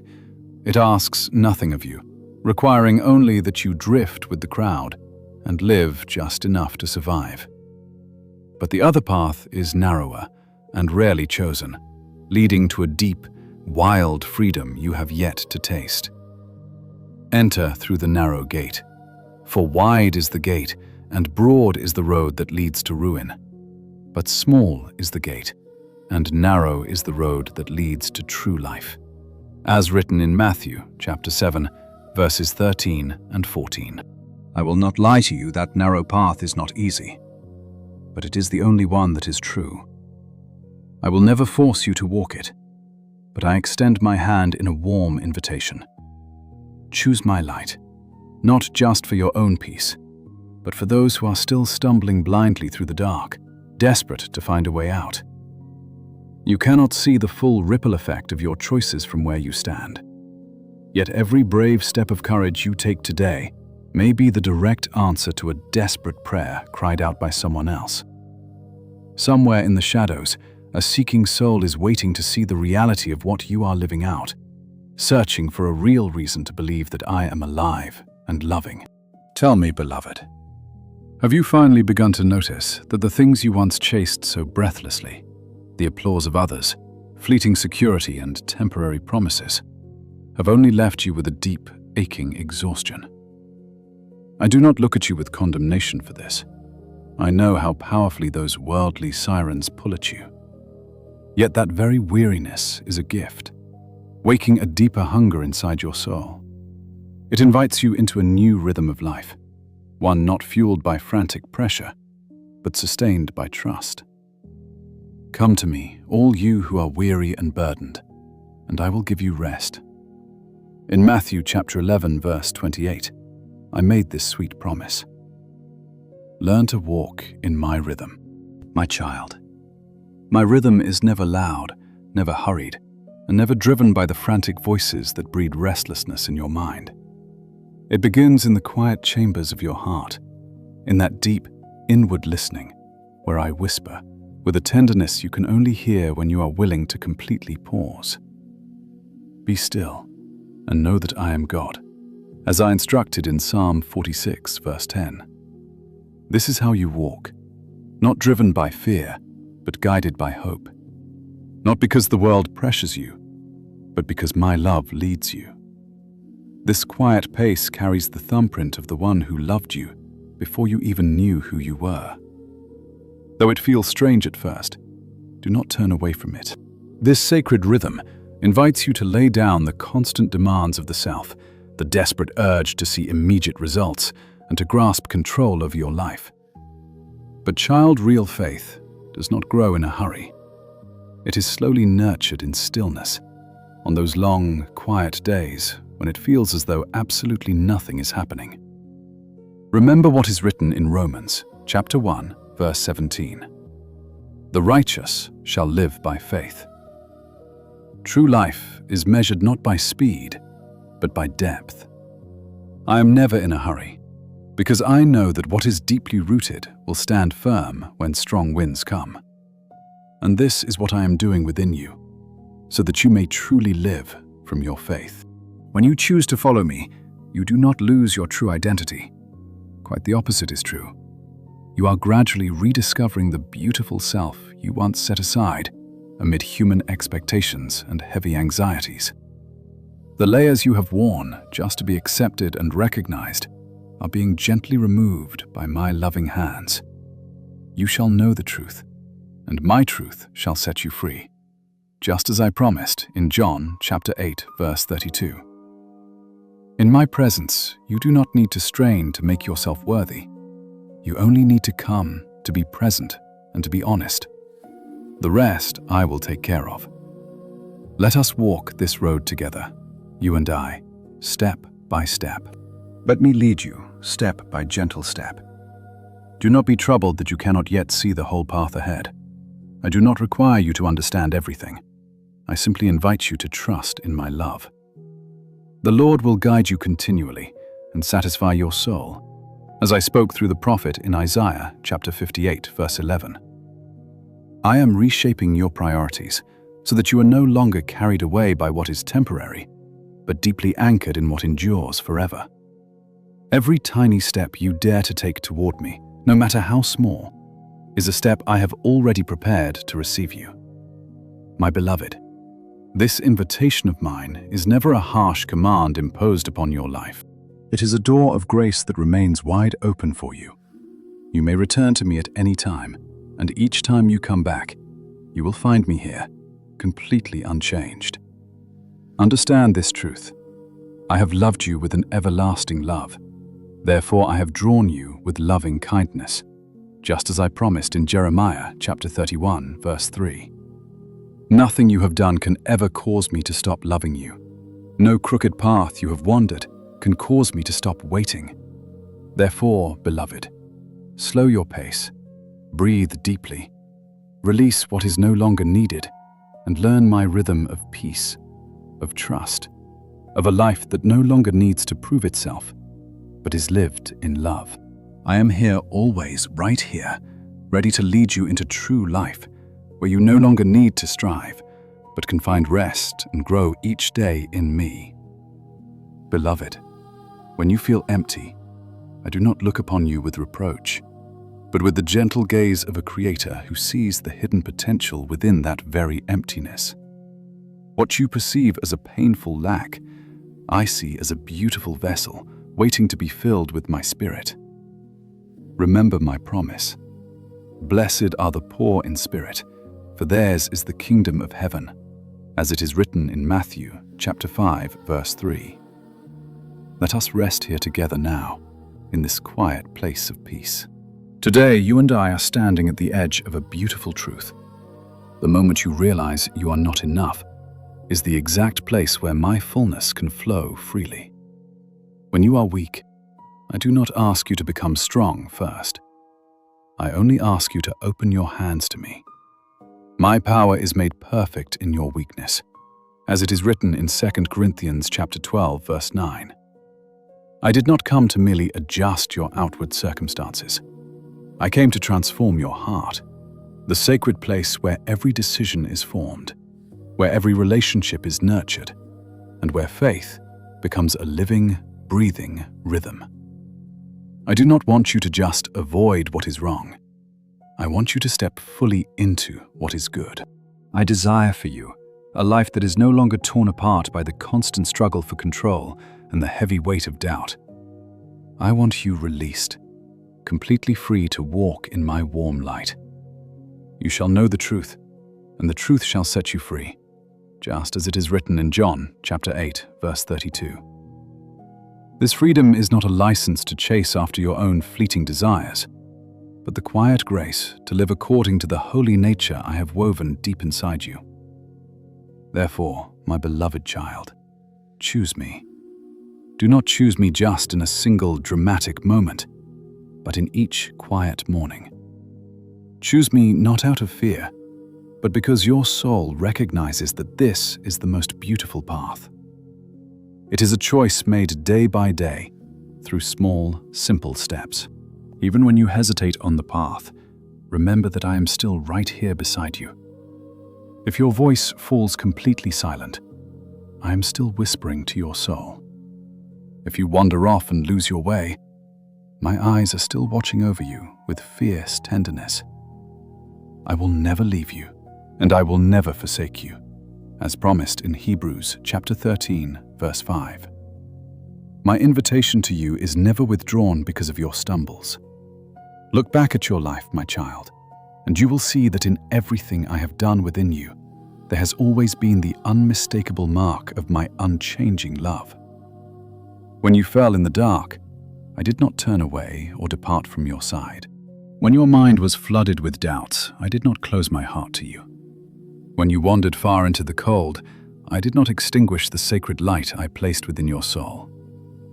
I have held that flame close, protecting it, nurturing it through the storms, patiently waiting for the day you would return and allow it to burn more brightly than ever before. A bruised reed I will not break, and a smoldering wick I will not snuff out, as declared in Isaiah chapter 42, verse 3. You must understand this, child. You have never been something I would abandon, and you never will be.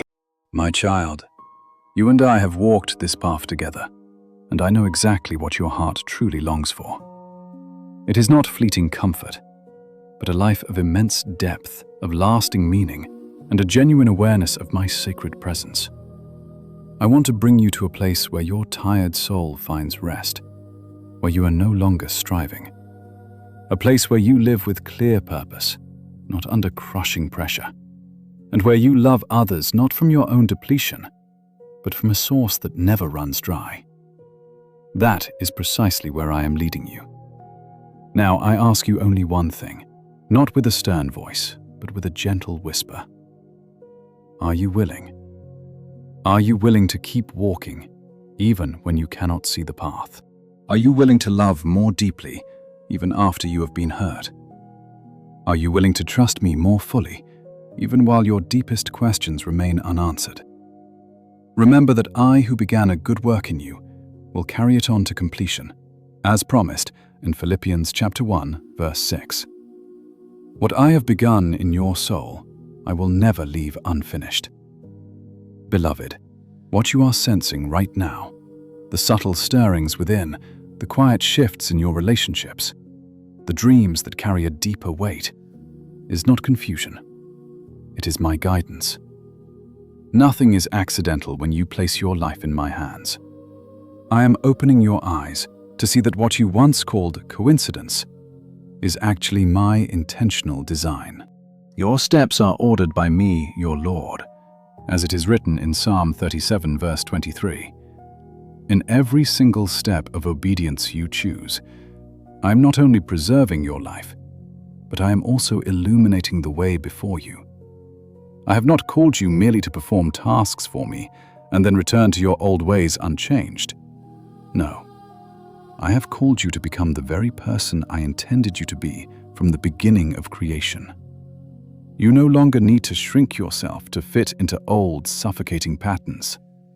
The true version of you, refined, tested, having passed through the fire and purified through tears, is rising.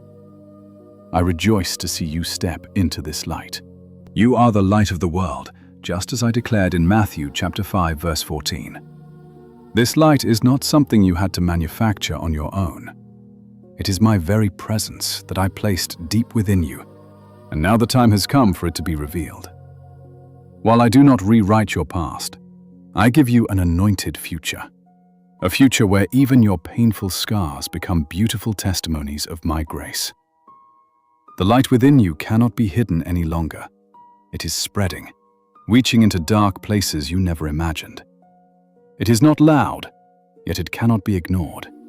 It shines in the darkness, and the darkness will never overcome it. This is the truth of John chapter 1, verse 5. Beloved, the light I have placed within you has never gone out, not even for a moment. You may have once thought of yourself as small, quiet, and completely unnoticed, but my light has always burned within you, even in your deepest silence. Now it is beginning to rise.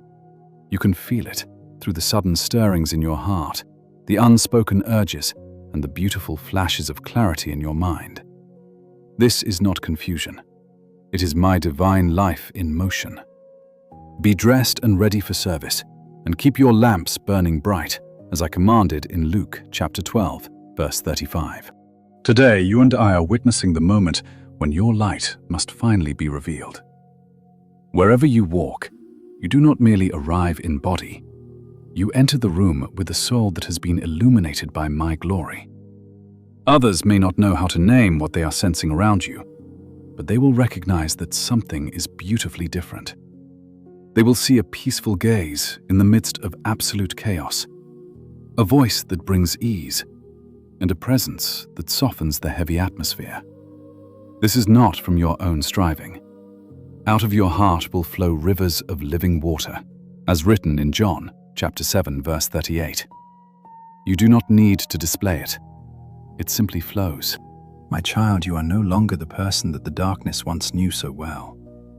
The things that once defined you, your paralyzing fear, your constant doubt, your human weakness, no longer hold any authority over your life.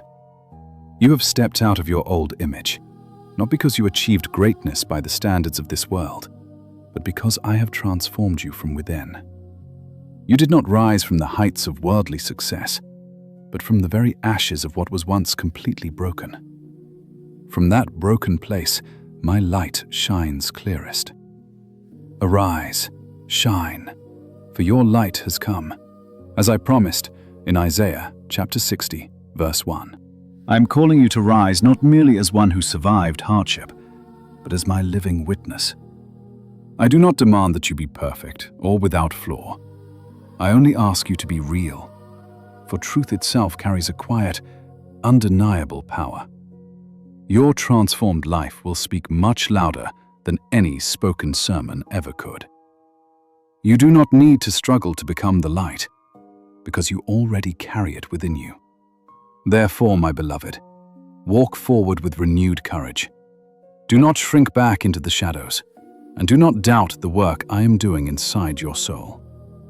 This light was never meant to be hidden. It was placed within you to shine. As you walk in this truth, you will see that you are not only illuminated, but through your life, many others will find their way out of the dark. I am always with you, and the light you carry is the undeniable mark that I am alive and at work in you. My beloved, from the very moment I breathed life into your lungs, I never intended for you to be a faint echo lost in a crowded world. I placed within you a distinct, unique voice. It was not given merely to make empty noise, but to carry the profound depth of your soul, even when you believed your voice was too small and fragile to be heard. I've always heard your voice clearly, not as a distant ruler, but as a father who is very near to his child. I am near to all who call on me in truth, as written in Psalm 145, verse 18. Every single time you speak, whether in spoken words or in the quiet chambers of your thoughts, your voice reaches my ears. Do not underestimate those silent moments when you simply turn your heart toward me. It is in that sacred stillness that eternity is touched. When you express what is deep within you, choosing connection with me over the approval of others, you are walking in true obedience. Let us look deep into this mystery together, you and I, because obedience does not begin with grand actions. It begins with your simple willingness to listen and to trust that I am listening to you. Be still before me, your Lord, as written in Psalm 37, verse 7. In that holy stillness, you do not lose your voice. Instead, you rediscover your true voice. Do you know, my child, that among the countless prayers lifted to me each day, your voice is never lost? I do not listen to the crowd. I listen to the individual heart. Your voice carries something irreplaceable. You. Your soul truly resonates when you live honestly. Humans look only at the outward appearance, but I, your Lord, look directly at the heart, as it is written in 1 Samuel chapter 16, verse 7. I am not seeking your perfection or external refinement. I am seeking your absolute truth. There are moments in your life when you cannot put your pain or hope into words, when there is only a sigh, a heavy chest, or a lingering silence. But even then, my child, I still hear you. I hear your groaning, just as it is written in Psalm 102, verse 20. To me, your quietness is never silence. It is the deep language of your soul, and I touch you there. It is in that quiet space that I nurture you and bring you into spiritual maturity. True growth never begins with what others can see from the outside, but with what I see within your hidden depths. So do not be afraid that you are too small to be noticed by me. I do not view you through the broken standards of the world. I do not need you to stand out in a crowd for me to hear you. I hear you simply because you belong to me. I have called you by your name, and you are mine, as promised in Isaiah chapter 43, verse 1. Your worth is found in the beautiful truth that you are fully known by me. As we close this quiet moment, you and I both know that obedience is no longer a heavy burden. It becomes your natural, beautiful response of love to me, no longer something you must desperately strive to achieve, but a grace you desire to enter into. If you love me, you will keep my commandments, as written in John chapter 14, verse 15. You will do this not out of cold compulsion, but because you have encountered my true love. So, beloved child, continue to speak with me. Do not hold anything back from me. Do not wait for your words to be perfect. Come to me exactly as you are, right now. Today, you and I are going to step into a quiet place together, a place where the noise of the world fades away and my voice becomes clear. It is in this stillness that I meet you most truly, far beyond the rush of your daily worries. From this sacred meeting, I'm going to draw you deeper, leading you into a connection that is no longer built on mere words, but on my constant living presence. My beloved child, understand this clearly. The obedience I'm inviting you into does not start with the terrifying fear of making a mistake. It begins with pure love, with the quiet awareness that you are never walking alone, because I am always leading you. When you truly realize that I am listening, watching, and walking right beside you, the heavy pressure will lift, and your heart will finally open in complete trust. Think of young Samuel, sleeping in the dark stillness of the temple night. He did not recognize my voice when I first called his name, but when he finally understood, he answered, "Speak, Lord, for your servant is listening." That is in 1 Samuel chapter 3, verse 10. You see, when you truly realize that I hear your every breath, you can begin to learn how to answer me. And that quiet moment is the very beginning of a beautiful, trusting obedience. I do not always ask you to do grand things that catch the eyes of the screaming world. So often, I am simply waiting for something wonderfully simple, just for you to turn your mind to me and remember me in the very middle of your ordinary daily life. Whether you are lost in the endless rush of your job, carrying the heavy weight of family duties, or sitting alone in a silent room where no human eyes can see you, even a single soft whisper directed to me becomes a broken thread restored. My scripture tells you to pray without ceasing in 1 Thessalonians chapter 5, verse 17. I do not demand long, exhausting speeches, but only a heart that quietly, continually turns back to me. I hear every single one of those fleeting moments, my child, without missing a single beat of your heart, and I see what no one else on earth can see. When you choose to keep your soul pure in a world run by cold calculation, I know. When you refuse to do wrong, even if nobody would ever notice, I take note. Every single time you choose gentle love instead of angry retaliation, soft silence instead of bitter arguing, and what is right instead of what is simply easy, I am watching a beautiful obedience grow deep within your spirit. As it is written, whoever is faithful in a very little thing is also faithful in much. In Luke chapter 16, verse 10. True surrender does not start with loud, spectacular deeds, but with tiny, quiet choices, known only to you and me in the secret places. My beloved child, obeying my voice does not steal your unique identity. It never turns you into some faded, empty shadow of yourself. stripped of the beautiful qualities that make you who you are. On the contrary, walking in my ways makes your path so much clearer. Clearer in your ultimate purpose, clearer in your true identity, and clearer in the deep meaning of your very existence on this earth. When you walk hand in hand with me, you do not lose your soul. Instead, you finally rediscover who you truly are. I have come so that my children may have life and have it to the absolute full, as promised in John chapter 10, verse 10. That abundant life does not lock you in chains or limit you. It sets you completely free. And once you truly believe with all your heart that I am listening to you, everything changes. You will no longer follow me out of cold duty, nor out of fear, nor to prove your worth to anyone. Your obedience will flow naturally because you love me, because you trust me completely, and because you know that every single step you take, no matter how small or unsteady, rests safely within my hands.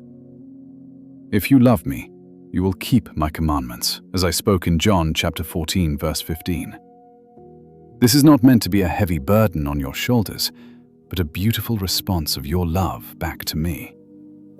So, my beloved, keep listening for my voice. You do not need to be perfect to please me, nor do you need to understand every detail of my plan. Simply quiet your mind, open your heart, and say to me, just as young Samuel did, "Speak, for I am listening." From that quiet place of listening, I will guide you step by step, never in a frantic rush, never under heavy pressure, but surely, deeply, and with a heart full of vibrant life. My beloved, engrave this eternal truth deep within your soul as you stand before me. No one is anonymous to me. You are not a nameless shadow drifting past and disappearing forever into the vast river of time. I know you distinctly, personally, and completely, irreplaceably. See, I have engraved your name right on the palms of my hands, as written in Isaiah chapter 49, verse 16. This means you can never be forgotten, and you can never be lost in the faceless crowd. Your voice, even though it may sound tiny and insignificant to your own ears, carries a precious value that only I can fully perceive. This is because your voice reflects the very soul that I have shaped with such gentle, perfect care.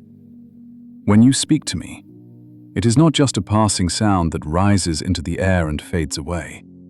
It is a living, breathing connection between us. It is a beautiful sign that you still believe, that you still hold on to hope, and that you are still turning your face toward me. My child, that simple act alone brings me immense delight. My eyes are on you, and my ears are open to your prayers, as promised in Psalm 34, verse 15. I do not need you to speak countless words, nor do I demand fancy, polished language. I only ask that you be completely real with me. Every single word that rises from the raw depths of your heart carries a weight and value that my heaven will never overlook. Remember Hannah, the weary woman who stood in my temple with a shattered heart, praying so deeply that no sound could escape her throat, only her lips moving in silent, desperate anguish. Others looked at her and failed to understand, even judging her as drunk. But I understood her pain, and I heard her plea. Out of that quiet, silent prayer, I gave her Samuel, a man I raised up to change the course of an entire generation, as told in 1 Samuel chapter 1, verses 10 to 20. Do you see, beautiful, powerful things do not always start with a loud noise. So often the greatest shifts in history begin with a quiet whisper, shared only between you and me. In the very same way, your personal prayers, though completely unseen and unrecognized by those around you, are never, ever in vain. They do not dissolve into thin air and vanish. I hold on to them. I nurture them like precious seeds, and I use them to shape realities far beyond anything you can currently imagine. Remember my promise in Isaiah chapter 65, verse 24. Before they call, I will answer. and while they are still speaking, I will hear. I do not merely listen to your voice from a distance. I actively respond to your faith. My beloved, the moment you truly grasp that I am listening to you is the exact moment your own spiritual ears begin to open wide to hear my voice. True obedience never springs from terror or fear, but from a deep trust that my voice is a sanctuary of absolute safety for your soul. When you fully believe that I will never harm you, you will stop fighting and resisting when I gently lead you. And then, every tiny direction and soft whisper I give you will become beautifully clear. This clarity will not come because you suddenly understand the whole picture, but because you intimately know that the one who calls your name is completely faithful. This is the beautiful rhythm of our life together. My child, I speak and you listen. Then you speak and I respond in love. Within this sacred exchange, your soul grows deeper, far more perceptive and truly alive. As my son spoke in John chapter 10, verse 27, "My sheep hear my voice. I know them and they follow me." This is not some cold, distant religion, but a vibrant, living communion where you are never alone again. So do not hesitate to reach out to me. Do not wait until you have polished your thoughts or found perfect words. Come to me exactly as you are, right now, with all that is unfinished, with questions unanswered, and with heavy emotions you cannot yet name. Remember that I am not looking for flawless eloquence or perfect speeches. I'm simply seeking your heart. So, my beloved, keep speaking to me, keep praying, and keep trusting. Every single word you offer up, no matter how quiet or broken, is deeply treasured by me. Within those very words, even when you cannot see it, I am weaving together something far grander than you can imagine, shaping a life that is firmly anchored in me. It will be steadfast, vibrant, and overflowing with divine meaning. Continue to keep your heart tender in this way, holding on to a faith that does not need to shout to prove its strength, but flows deeply and endlessly, like cool water moving quietly beneath the dry ground. I see the quiet light shining in the choices you make every single day, even when nobody else on earth notice. These choices are like the gentle morning dew that falls without a sound, yet completely softens and moistens the entire field. The small, faithful decisions you protect in secret are quietly making the soil of your soul fertile and strong. As I have declared in Luke chapter 16, verse 10, whoever is faithful in a very little is also faithful in much. Do not rush the process, my child. What is born of pure love will never be lost. It sinks deep into the earth, spreads its roots in silence, and at just the perfect moment, it will lift you far beyond anything you have ever imagined. Walking in these slow and steady steps, you will begin to recognize a beautiful truth that the busy world so often overlooks. The simplest, quietest things carry the immense power to shape eternal destiny. When no one is watching you, you still choose what is right and true. When sharp words could wound another soul, you choose a healing silence. When there is no applause or recognition, you still do good to those around you. All of these hidden actions are building a beautiful echo within my kingdom. Quiet, yet incredibly powerful. Your Father, who sees everything done in secret, will reward you openly, as written in Matthew chapter 6, verse 4. Nothing you do in private is ever lost in my eyes. I watch you in your most ordinary moments, like when you wake up in the morning, not knowing how the day will unfold, yet trusting me anyway. I see you when you quietly walk past tempting paths, completely unseen by anyone else. I'm there when you choose to do what is right without a single word of praise. The world might call these moments insignificant, but to me they are the very foundation of your faith. You are building a solid life with deep roots, not through dazzling displays, but through quiet perseverance. The righteous are like a tree planted firmly by streams of water, whose leaf does not wither, As spoken in Psalm chapter 1, verse 3. Your spiritual roots are going deep into my grace. I never ask you to perform some massive heroic feat every single day. I simply invite you to choose what is right over and over again until righteousness becomes the very heartbeat and natural rhythm of your soul.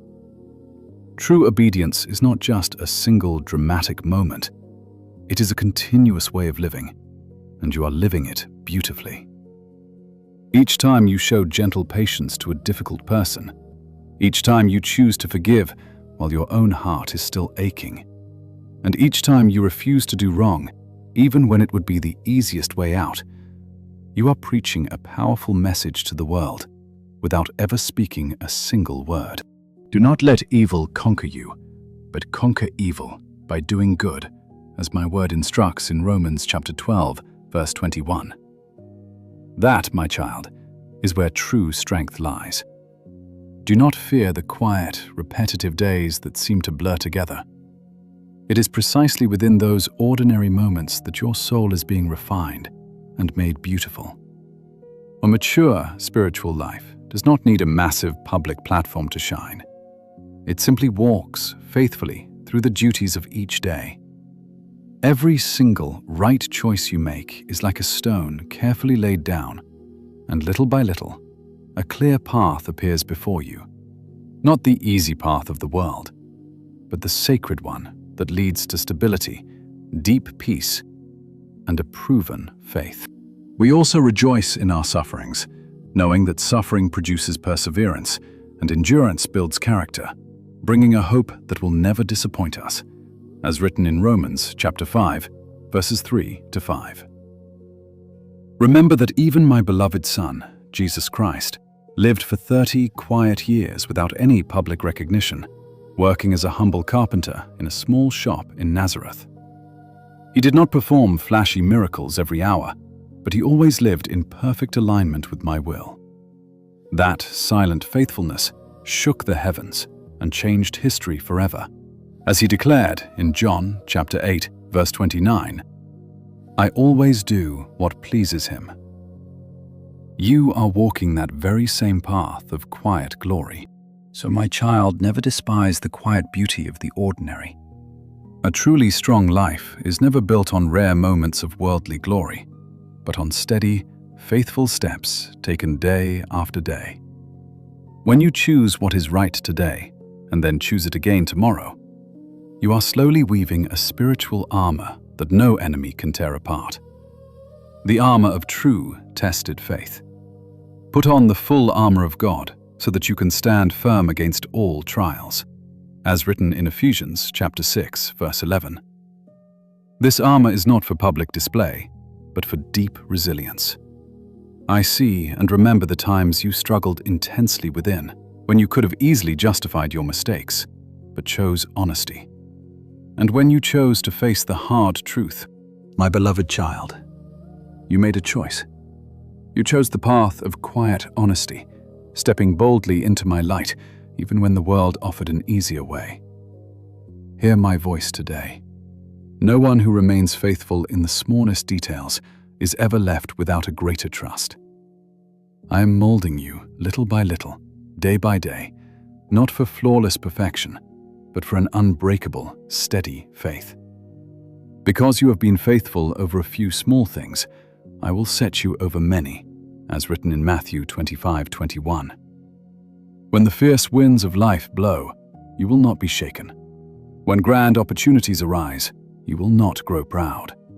And when darkness creeps in, you will still recognize the glowing light I have already planted deep inside your soul. Walk on, my child. Continue along this narrow path slowly, but with absolute certainty. I am right beside you in every minor decision you make, and from those tiny, unseen fragments, I am building a masterpiece far greater than your eyes can see. Keep walking in this quiet devotion, even when those around you do not understand your path. Keep going, even when nobody notices your sacrifice. The most beautiful gift you can ever offer me is not your grand achievements, but a heart that daily, rhythmically chooses what is right. While the world demands to see your accomplishments, I watch your silent choices when you are entirely alone. Remember this truth: whoever is faithful in very little is also faithful in much, as I promised in Luke 16:10. Every single step you take is a stone I am gathering to construct a destiny far more magnificent than you could ever dream. I am never in a hurry, so do not rush. Simply live each day with a clean heart, a steady mind, and your eyes locked onto mine. Soon you will watch as every small, honest choice turns into a trickling stream, merging into a powerful river of influence at the exact hour I have appointed. My beloved child, what begins in quiet faithfulness always ends in my glory. Do not exhaust yourself trying to manufacture influence. Just walk in simple obedience. For I am the God who turns your obedience into great miracles. As Matthew 25:21 says, "Whoever is faithful in little will be set over much." As you grow comfortable walking in this divine rhythm, this rhythm of sincere quiet and humble choices, I will gently lead you into a much deeper place. It is a place where you will stand face to face with questions that do not yet have answers. Perhaps you have already felt this shift happening as you stay faithful in the little things. Your heart is beginning to echo with questions. This is not rebellion, my child. It is a sacred longing to know me on a deeper level. In the silence, you lift your eyes to heaven, carrying heavy, unspoken mysteries. You wonder, why has this hard thing happened? Why is there no clear path ahead of me? Where are you, Lord? I hear every whisper of your soul. My beloved, never fear the questions that rise within you, and do not think they make you weak.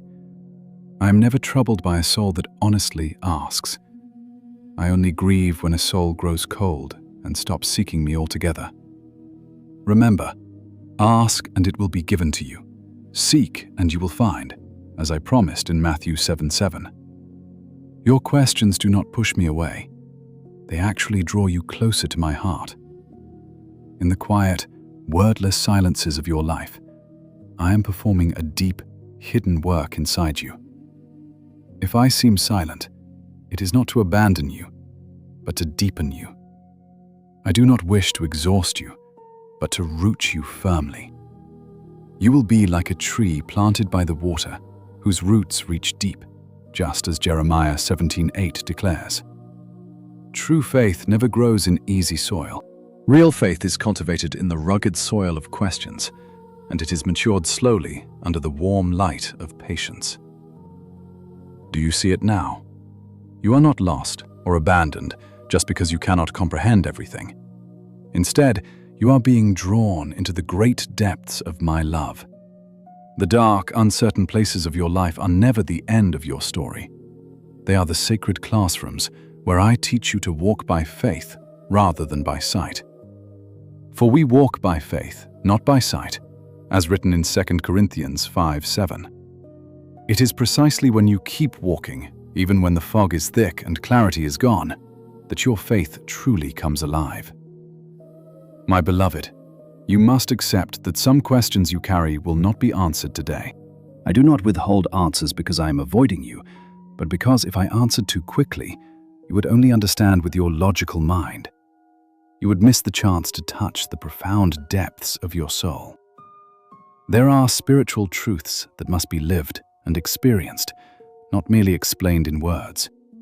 Just as a tree must endure the cold winter, so its roots can stretch deep before it blossoms in spring. Your faith must also pass through silent, barren seasons to learn how to stand unshakable. The righteous shall live by faith, as stated in Romans 1:17, not by easy answers, but by a steadfast, daily connection with me. I see the painful tension inside you, and I know why you struggle when goodness leads to sorrow. You question my ways, you search for meaning, and you wrestle with your circumstances. Yet, my child, what I am doing is so much greater than just leading you to an answer at the end of the road. I'm forming a completely new creation inside of you right now. What I am writing into your life is not a collection of random, scattered fragments, but a beautiful, cohesive story where every single chapter has its perfect place. If you bypass the dark chapters, you will never truly appreciate the brilliant light waiting for you at the end of this road. Remember that all things work together for good, for those who love God, as Romans 8:28 promises. Yes, even the mysteries. Remember my servant Job. Job had done nothing wrong, yet in a moment he lost absolutely everything. People looked at his broken life and quickly drew their own harsh conclusions. But they were blind to the glorious work I was doing deep within his soul. Job questioned me. He cried out in agony and wrestled with his immense pain. I did not visit him with a detailed, logical explanation for every tragedy he endured. Instead, I simply came to him myself. He declared, "My ears had heard of you, but now my eyes have seen you," in Job 42:5. Do you see? Sometimes I do not give you explanations because I myself am the very answer you need. I know there are deep, aching wounds in your heart that mere words can never soothe. I know there are long, heavy silences that leave your soul weary. But hear me, beloved. I've never once ceased working in those quiet, painful moments. For the Lord is close to the brokenhearted, as written in Psalm 34:18. Even when your senses fail and you cannot feel my presence, I am right there beside you. If you simply continue walking with me, this very state of not knowing will turn into a bridge leading you into a mature faith that no longer relies on shifting circumstances, but is anchored completely in me. True faith never runs from questions. It dares to look at the unknown and still chooses to trust. In that space of mystery where you cry out, "I do not understand, yet I still believe," you enter a sacred depth. It is in that very quietness that your soul learns the art of true rest, resting not in physical evidence, but in my comforting presence. For we walk by faith, not by sight, as 2 Corinthians 5:7 teaches us. You must know that you are never traveling alone on this long road. When you have no idea how to pray, and when human words are simply not enough, my Holy Spirit resides deep within you. The Spirit Himself intercedes for us with groanings too deep for words, as promised in Romans 8:26. You are never isolated in your silent sighs and tears. I understand your heart completely. I listen to your unexpressed thoughts. I walk with you through every single step. My beloved child, stay close to me. Do not let your frustration cause you to run away simply because you do not have all the answers yet. Sometimes what your weary heart needs is not a complex explanation, but a loving presence that is more than enough. In my presence, you will be gently held, quietly healed, and guided step by step until the truth dawns on you. I have been right there with you in the very midst of your burning questions. There are times when I choose to remain silent, not because I have distanced myself from you, but because I am training your soul in something far deeper than mere intellectual understanding. I am teaching you to walk by faith and not by certainty. I do not walk far ahead of you, merely as someone holding a cold map for you to follow from a distance. No, I walk right beside you, like a loving father holding his child by the hand, taking every single step together. You may not have any idea where this winding path is leading, but you know me, and that relationship is enough to keep you moving forward.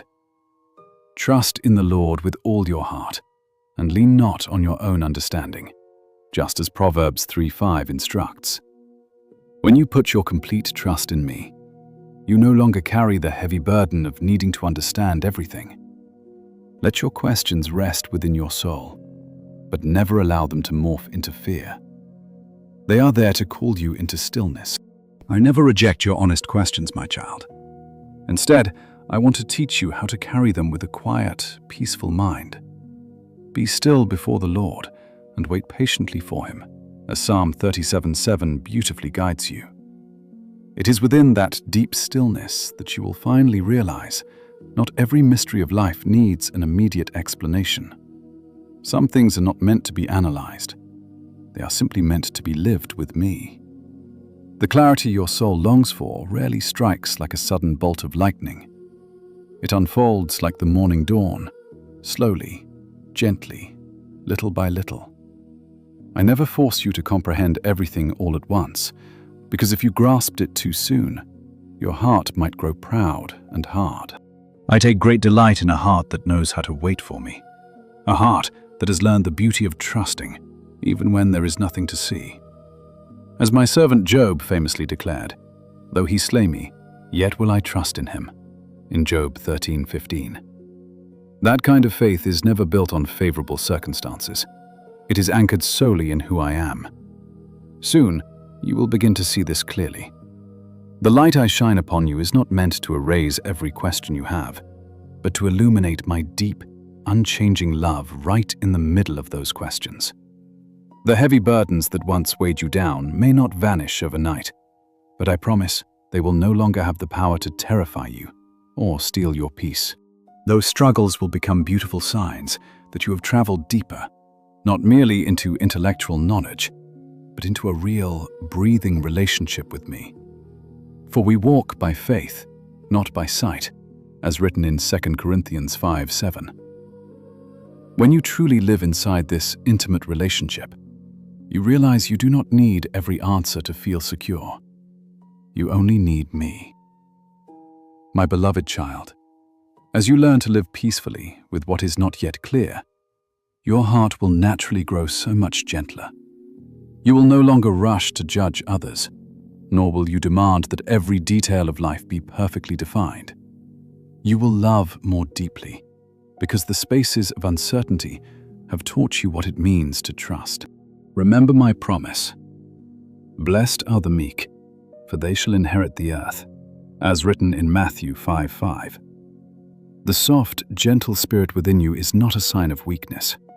It is the fierce strength of a soul that has learned how to rely completely on me. As you continue to walk in this beautiful simplicity, quiet, steady, and resilient, I will unlock a new gift within you: discernment. I do not give you this gift so you can control your life, but so you can live it with true wisdom. You will know exactly when to step forward, when to pause, and when to simply rest under the shelter of my wings. Whoever has ears, let them hear what my Spirit is saying, just as is declared in Revelation 2:7. You will no longer be violently pulled by the chaotic noise of this world, but gently led by the deep, unshakable peace I have placed within you. So, my beloved, never fear the silence. Do not fear the mysteries you cannot yet understand. I am right there, living within those very places of your soul. As you take my hand and continue walking with me, you will discover that what you truly need is not a brilliant light that reveals the entire road ahead, but simply my presence, which is more than sufficient for every step you take. When you choose to hold these unanswered questions, know that you are not weak as you once falsely believed. You are becoming stronger than you ever imagined. I'm not asking you to search the world for answers. Instead, I'm inviting you to open your heart to a profound gift: the sacred ability to discern my voice. This clarity does not spring from a sharp human intellect or the fleeting wisdom of worldly experience. It is born in the quiet of my presence, shaped in stillness, and refined through those long days when you do not understand my ways, yet you choose to remain by my side. Let the wise listen and add to their learning, as my word in Proverbs chapter 1, verse 5 promises. Real understanding never grows in clamor, but in listening to my whisper. I do not hand you a map with every single turn clearly marked. I offer my guidance, like the gentle, gradual light of dawn. You often pray to me, crying out that my word is a lamp to your feet and a light to your path, just as it is written in Psalm 119, verse 105. Hear me, child. That light is not meant to illuminate the distant horizon, but it is always enough for your very next step. True discernment is not a frantic reaction to the chaos around you, nor is it a hollow, empty silence.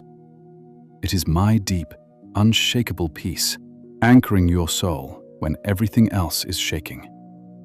I am training you to stand unmoved by the noise and to never fear the quiet.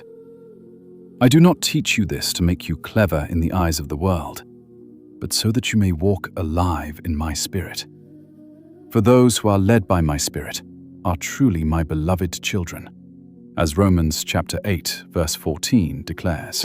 I hear you in those heavy moments when you cry out, asking what you should do, and yet I do not answer you right away. Do not think that I have abandoned you, my child. I hold back my voice because I want you to pause to look deeper and to listen not only to my whispers, but to the quiet movements of your own heart. Is it a pure, patient faith, or is it just a restless desire to escape the discomfort of waiting? You and I both know how easily your thoughts can drift when the silence lingers. True discernment does not spring from fleeting feelings, but from a mind trained in constant prayer. Test everything. Hold fast to what is good, as written in 1 Thessalonians chapter 5, verse 21. Think of how a farmer cannot harvest his crops immediately after sowing his seeds.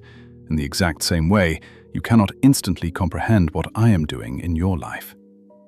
But if you stay patient in the waiting, you will begin to perceive that my truth does not arrive in a loud, demanding argument, but as a gentle, quiet conviction. When my light finally breaks through, you will not have to struggle or strive to believe.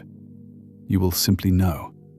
And that deep knowing will bring an overwhelming peace, my peace, which will guard your heart and mind, as promised in Philippians chapter 4, verse 7. You will see that the deepest discernment comes not when you feel powerful, but when you are tested, when the line between what is easy and what is right is thin, and I ask you to wait. In those quiet, testing moments, my hands are working most clearly in your life. I'm not merely pointing out a path for you to walk. I am revealing my very heart, my very presence to you. And the moment you recognize me, you will instantly know which way to go. Understand that there are things in this world that look perfectly right on the outside, yet they carry no real life. There are roads that seem completely safe, but they quietly, slowly drift you away from my side. That is why I give you spiritual sensitivity, not to judge those around you, but to keep your own soul upright. Guard your heart above all else, for it is the true wellspring of life, just as Proverbs chapter 4, verse 23 warns. Let me remind you, beloved, that the gift of discernment does not elevate you above others. Instead, it makes you beautiful in your humility. For you will begin to realize that it is not your own cleverness or wisdom keeping you on your feet, but my steady guidance holding you up. When you lean entirely on me, you will walk through this world with a quiet, gentle certainty, not boasting, not proud, but beautifully steady. When others misunderstand you, and when harsh voices rise against the very things you are obeying for me, do not rush to defend yourself. See those moments of friction as an opportunity for me to refine a deeper, purer discernment deep within your soul. You must realize that not every criticism directed at you is wrong, just as not every silence you endure is a sign of weakness. But in those painful moments of friction, I will lay bare the true motives of your soul. Ask yourself, are you walking this difficult path to please me, or are you secretly seeking the fleeting approval of men? Human eyes look only at the outward appearance, but I, the Lord, look directly at your heart, as written in 1 Samuel chapter 16, verse 7. I see everything clearly, and I overlook nothing. When there is something in you that needs correction, I will never shame you. I will only gently shape you, using these trials to make you firm and strong. Therefore, my child, Do not let the fear of being misunderstood grip your soul, and do not rush to defend your honor. Instead, be still before me, the Lord, as my word instructs in Psalm chapter 37, verse 7. True discernment from my spirit will never make you cold, hard, or distant from others. It actually makes you deeply compassionate, because I allow you to see what is true, what you must release, what you must forgive, and exactly when you should remain quiet. Do not ever think this gift is a privilege meant only for a chosen few. I want all my children to walk in my clarity, but I do not give it to you to control your life. It is an invitation to slow down, look deeper, and live. I'm whispering to you, saying, "This is the way, walk in it," just as Isaiah chapter 30 verse 21 declares. My voice is not always a thundering roar, but it will always be perfectly clear to the one who is truly willing to listen. Beloved, the discernment I place inside you is not a reward for a fast mind, but a tender gift for the soul that knows how to slow down, how to listen, and how to learn, even from its own imperfect steps. I do not demand that you see the whole road ahead of you. I only ask that you remain tender enough to know when to pause, when to wait for me, and when to grasp my hand and step forward into the unknown. Be still and wait patiently for me. Remember the wisdom of Psalm chapter 37 verse 7. It is in that deep, quiet stillness that you and I will meet, and where you will finally begin to see what your natural eyes can never perceive. There are times when I will choose not to lead you around the dark valley, but right through the very middle of it. I do this not to exhaust your spirit, but to form a beautiful hidden depth within you that the world cannot give. True strength is never built on smooth, level ground. It is forged on the steep, rocky paths where you choose to keep walking, even when your heart is trembling. When you must pass through these heavy places, do not let terror take hold of you. When you pray, "Even though I walk through the valley of the shadow of death, I will fear no evil, for you are with me." You are speaking the truth of Psalm chapter 23, verse 4. Do you see the heart of my promise?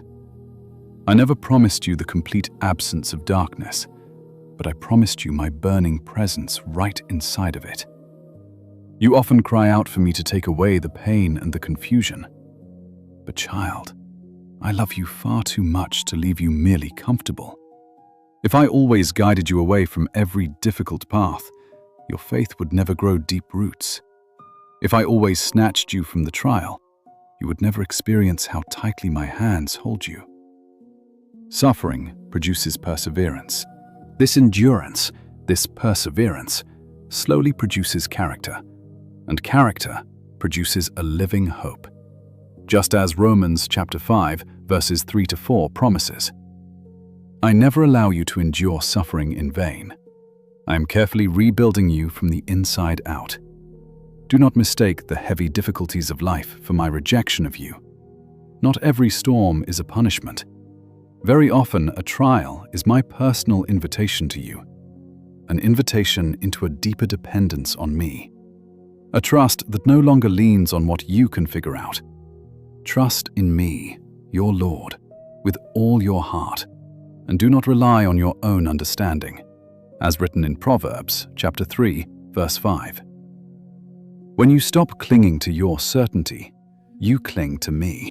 Believe me, my beloved, it is in those very valleys of quiet surrender that my voice becomes the clearest to you, because it is no longer drowned out by the noise of the world or diluted by easy choices. I whisper directly into the depths of your heart, not for your physical ears to hear, but for your soul to recognize through my perfect peace. That peace, which surpasses all human understanding, will guard your heart and mind, as Philippians chapter 4, verse 7 promises. When you keep walking through the dark and still carry my peace, you are on the right path, even if you cannot see the end. You are never alone. I do not simply wait for you at the finish line. I walk right beside you. In the moments you stumble, my hands will catch you and hold you close. When the darkness is so thick that you cannot find the light, I myself will become your light. I have promised you that I will never leave you nor forsake you, just as written in Hebrews chapter 13, verse 5. My presence inside your life does not mean the storm will instantly vanish, but it means you will remain completely whole and unbroken within its winds. Beloved, do not be alarmed when you feel completely empty inside. There are dry seasons I allow, not to rob you, but to clear away the temporary and prepare room for my eternal glory to be poured into your soul. When you let go of your plans, you open up to mine. Always remember that my grace is entirely sufficient for you, as I promised in 2 Corinthians chapter 12, verse 9. It is precisely in your moments of absolute weakness and feeling like you are not enough that you and I find the space where my power is made perfect, acting in your life without any limits. I never lead you into a dark valley to abandon you there. I lead you through it, because I know that on the other side there is not only a shift in your circumstances, but a brand new soul being forged within you. I, who began this good work in you, will carry it on to its perfect completion, as promised in Philippians chapter 1, verse 6. I am reshaping your entire inner being. The deep obedience I am teaching you does not sit and wait around until every single detail is crystal clear. It is the quiet courage to take a step forward when the light I provide is only enough for that single step. You must trust that my word is a lamp to your feet, as written in Psalm 119, verse 105. You do not need to see the entire road ahead. You only need to keep your gaze fixed entirely on me. When you let me lead, I will keep your feet from stumbling, not by flattening every hill, but by infusing your actual steps with my strength. Do not fear the weariness. When your power fades, lift your eyes up to me, and I will place gentle reminders of my love along your path. I send these signs and companions not to walk your unique path for you, but to serve as a quiet reminder that you are never alone on this road. Remember that two are far better than one, because if either of them falls down, one can reach out to help the other up, just as my word teaches in Ecclesiastes chapter 4, verses 9 and 10. And hear my promise. One day, you will become that very source of comfort and strength for another struggling soul. You will be my witness, one who has walked through the darkest valley and knows the way back to the light.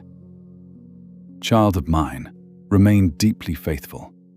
Where you think everything is ending, I am already opening up a brand new, glorious beginning. Look closely, my beloved, because I am doing something entirely new. In Isaiah chapter 43, verse 19, I promised this very thing. As I lead you through this season, I am changing far more than your outward circumstances. I am renewing your soul. When you emerge, your faith will no longer rely on easy days, but will be anchored in me, the one who never changes.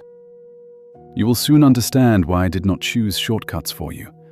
The long road has formed a depth that no quick path could ever offer.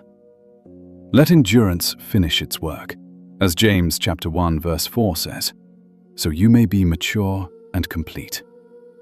From that refined place, you will understand that obedience is life itself, and your influence will flow naturally to those around you. Your impact will not come through loud displays or human force, but through a life that has been tested in the quiet dark. You have learned patience, and you have learned to love in absolute silence. As Matthew chapter 5 verse 16 says, let your light shine before others in this gentle way. You do not need to struggle or strive for influence, because your quiet faithfulness will naturally become the invitation. Just keep walking. My beloved child, I am with you in the emptiness, in the deep valley, and in every single step you take. What I am cultivating deep within your heart will blossom beautifully at the perfect appointed time.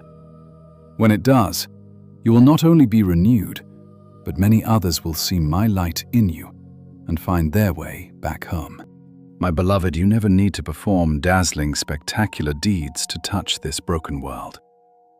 I do not measure your life by human scale, but by the quiet depth of your love. A softened gaze when someone is hurting, a single word spoken in genuine love, or a small act of kindness in a cold place can open doors you will never see. Remember what is written in Proverbs chapter 15, verse 1. A gentle answer turns away wrath. You do not need to sway a massive crowd. If you touch just one soul, I will take care of the rest. I find immense delight when you choose to live what is true without putting on a show and without struggling to be recognized by the world. Your quiet heart is beautiful to me. Your quiet steadfastness carries a spiritual weight far beyond human understanding, reaching deep into places where logic can never go. People may easily forget the words you speak, but they will always remember the way you actually live. In James chapter 2, verse 18, it says to show faith through works. A life truly lived in my presence becomes a powerful sermon that needs no physical pulpit. Think of the story I preserved in my word of that nameless woman who came and poured her most precious oil at the feet of Jesus. The crowd saw nothing but waste, but I saw pure love. I allowed her story to be told down through the generations, not because she wanted fame, but because she gave me her whole heart. She did a beautiful thing for me. What she did will always be told, just as I recorded in Mark chapter 14, verses 6 through 9. Do you see the truth of this, my child? True influence never comes from a high position, but from sincere, quiet devotion. The seeds you are sowing today will not sprout overnight. You and I are working on a silent growth deep within hearts that I have already prepared. A simple word of encouragement at the exact right moment can save a weary soul from deep despair. One act of forgiveness can shatter a wall of resentment that has stood for decades. When you choose kindness toward those who hurt you, you become living proof that my grace is real. Do not let evil conquer you, but conquer evil with good. Remember the truth in Romans chapter 12, verse 21. These small acts of faith are never small in my eyes. I want you to stop trying to control every outcome and stop trying to force change upon the people around you. Your only task is to be faithful with the portion I have given you. Walk in the light, live in truth, and let your actions be guided by love. I will handle the rest. As it is written in 1 Corinthians chapter 3, verse 7, neither the one who plants nor the one who waters is anything, but only I, the God who makes things grow. You are simply called to sow the seeds in faith, and I am the one who will bring the abundant harvest in due time. My beloved, continue walking this path without loud noise and without anxious haste. When you carry a pure and quiet heart into a room, the entire atmosphere begins to shift. It does not happen because you force your way, but because your very presence carries a rare quality, the vibrant quality of my life in you. You are the salt of the earth and the light of the world, as written in Matthew chapter 5, verses 13 and 14. Salt never makes a speech, yet it completely transforms the flavor of everything it touches. Light never argues, yet it effortlessly dispels the thickest darkness. Therefore, never underestimate the power of your smile, a gentle touch, or a single sincere word. I see everything you do. I use it and I multiply its effect. A day is surely coming when you will look back in wonder and realize that the very actions you thought were insignificant became the bridge over which many found their way home. You simply stayed faithful, and I did the rest. My beloved child, never underestimate the immense value of a life fully lived in union with me. Your quiet obedience, though hidden from human eyes, releases a beautiful fragrance that heaven instantly recognizes. We are the sweet aroma of Christ to God, as 2 Corinthians chapter 2, verse 15 says. When people step into your space, they will feel a peace they cannot explain, because I am present within you. This is true spiritual influence, born not of human effort, but of deep union with me. Abide in me, for apart from me, you can do absolutely nothing. Just as I spoke in John chapter 15, verses 4 and 5, you do not need to wear yourself out striving to be useful. Your only task is to remain rooted in my love, and my life will naturally flow through you. I do not demand the grand achievements that the world values so highly. I only search for a sincere heart. I see the quiet moments when you pray for others in secret. I see the sharp words you hold back just to preserve peace. I hear every gentle sentence you speak to lift up a weary soul, even when absolutely no one else notices. I keep count of every moment you choose silence out of pure love, and I see the painful wounds you accept rather than striking back. Remember my promises in Matthew chapter 5. Blessed are the meek, and blessed are the peacemakers. Yes, this is the true influence that comes from unseen sacrifice, a power that quietly transforms human hearts and is far more precious to me than any loud display of greatness. Beloved, this kind of influence rarely reveals itself right away. It is like a hidden, steady, underground stream that flows silently beneath the surface. But in due time, it will cause the entire field to flourish. Those who sow in tears will indeed reap with songs of joy, as Psalm 126, verse 5 promises. Every single step of quiet obedience you take makes the light of my presence shine brighter within you. Those who live around you, your family, your friends, and even the strangers you barely notice, will be touched by this warmth. You do not need to witness the final outcome to be assured that I am actively at work in their lives. Do not try to shine by using the loud, superficial ways of the world. Simply keep your heart pure and your intentions completely sincere before me. Leave all the results in my hands. As my word reminds you, in 1 Corinthians chapter 3, verse 7, it is I, your God, who gives the growth. Trust me to bring the fruit in my perfect timing. Lasting influence never comes from holding a prominent position, but from a life that is saturated with my love and truth. When you truly abide in me, my light will shine through you, naturally, without any anxious striving. So, my beloved, continue to live truthfully. Stay close to me and walk in simple, quiet obedience. I see every step you take. I treasure your heart, and I will use your steadfast life to open a path of peace for many weary souls. Do not call the hardships you are walking through a failure. These trials are the very environment I use to make my grace shine brightest. Not as a weak candle under calm skies, but as a blazing fire that endures the strongest winds. As you and I walk together through this life, you will understand that true peace never comes from outward ease, but from my reassuring presence in the absolute midst of your storms. I have left my peace with you, a peace unlike anything the world can ever offer, just as John chapter 14, verse 27 promises. This divine peace is not fragile, because it does not depend on smooth circumstances. There are times when I choose not to calm the raging waves immediately, because I am teaching you how to rest deeply within them. Think of how Jesus slept soundly during the tempest. It was not that the storm was an illusion, but that the presence of his Father was far more real. This is exactly how it is for you today. I have not called you to escape the storms of life, but to remain anchored in me while the winds howl around you. When I say, "Peace be still," as recorded in Mark chapter 4, verse 39, those words are meant to quiet your racing heart even before they calm the sea.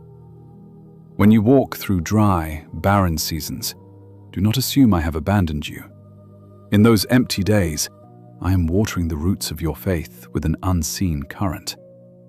You will be like the tree in Jeremiah chapter 17, verses 7 and 8, planted by the water, which does not fear the scorching heat.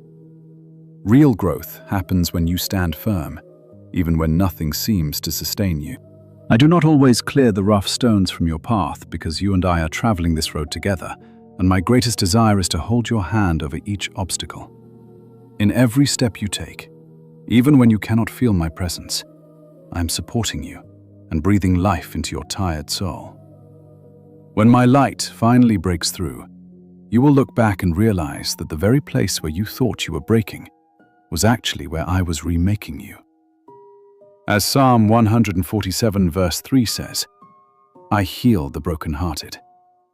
I do not do this by preventing you from being broken, but by transforming those shattered places into the sacred space where my grace touches you most deeply.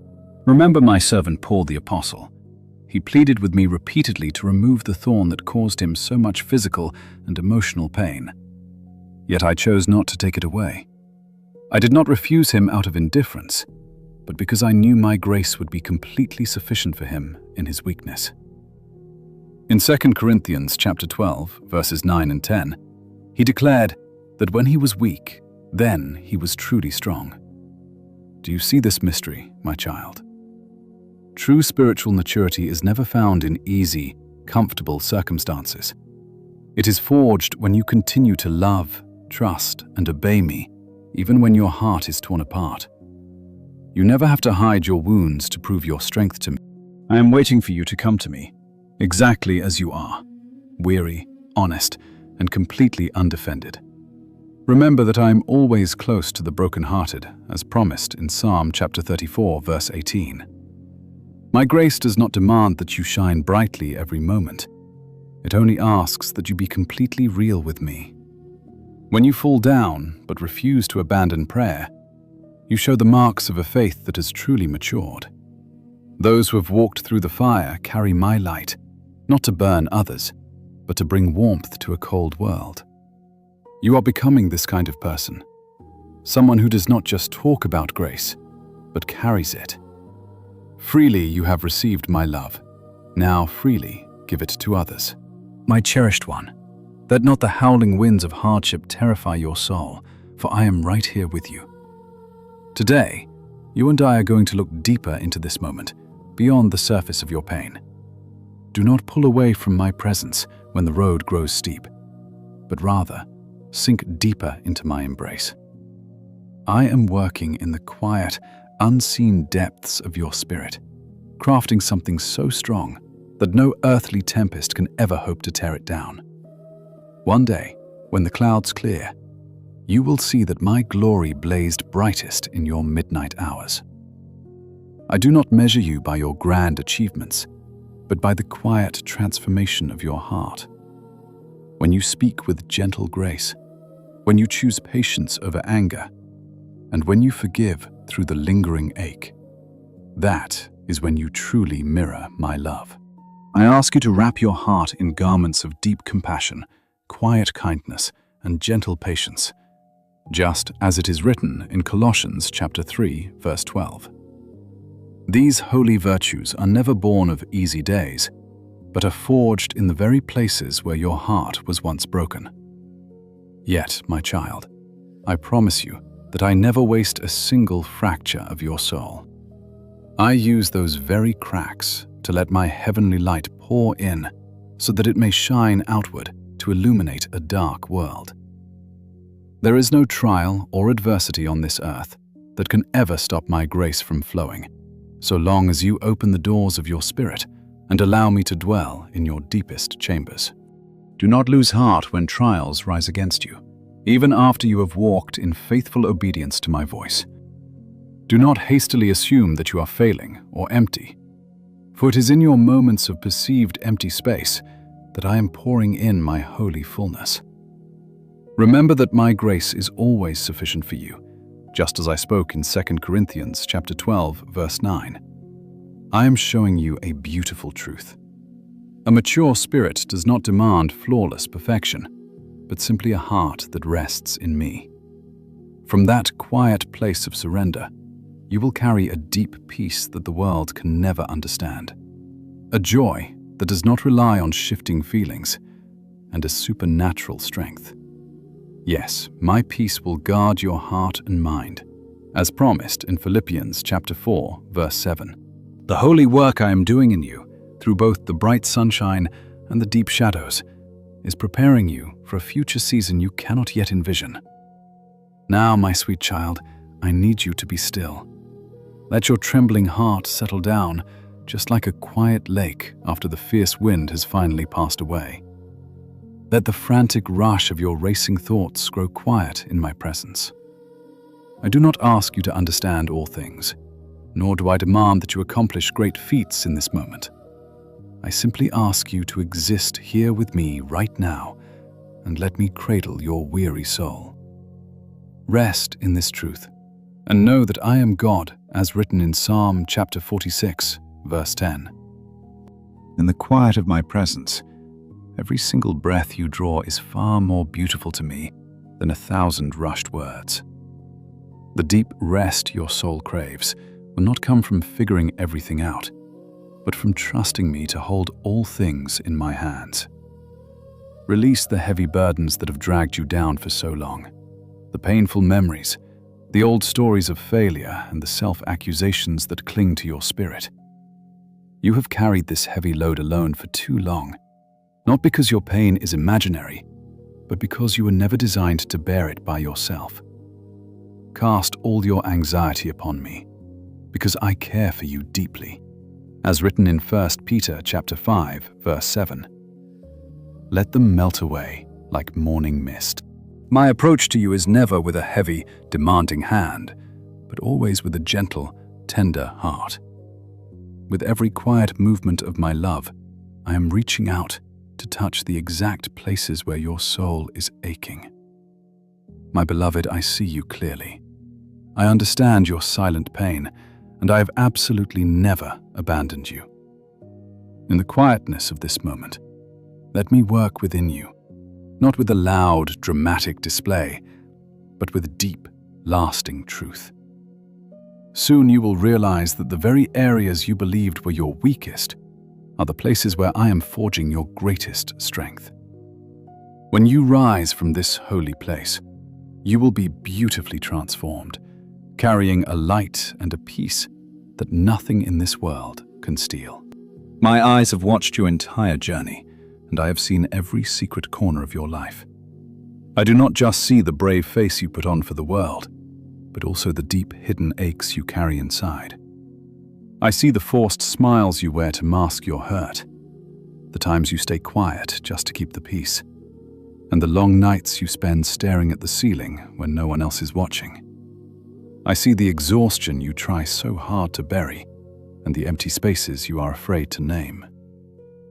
Hear me now. You never have to pretend to be strong when you are with me. Do not fear telling me that you are weary, for exhaustion is not failure.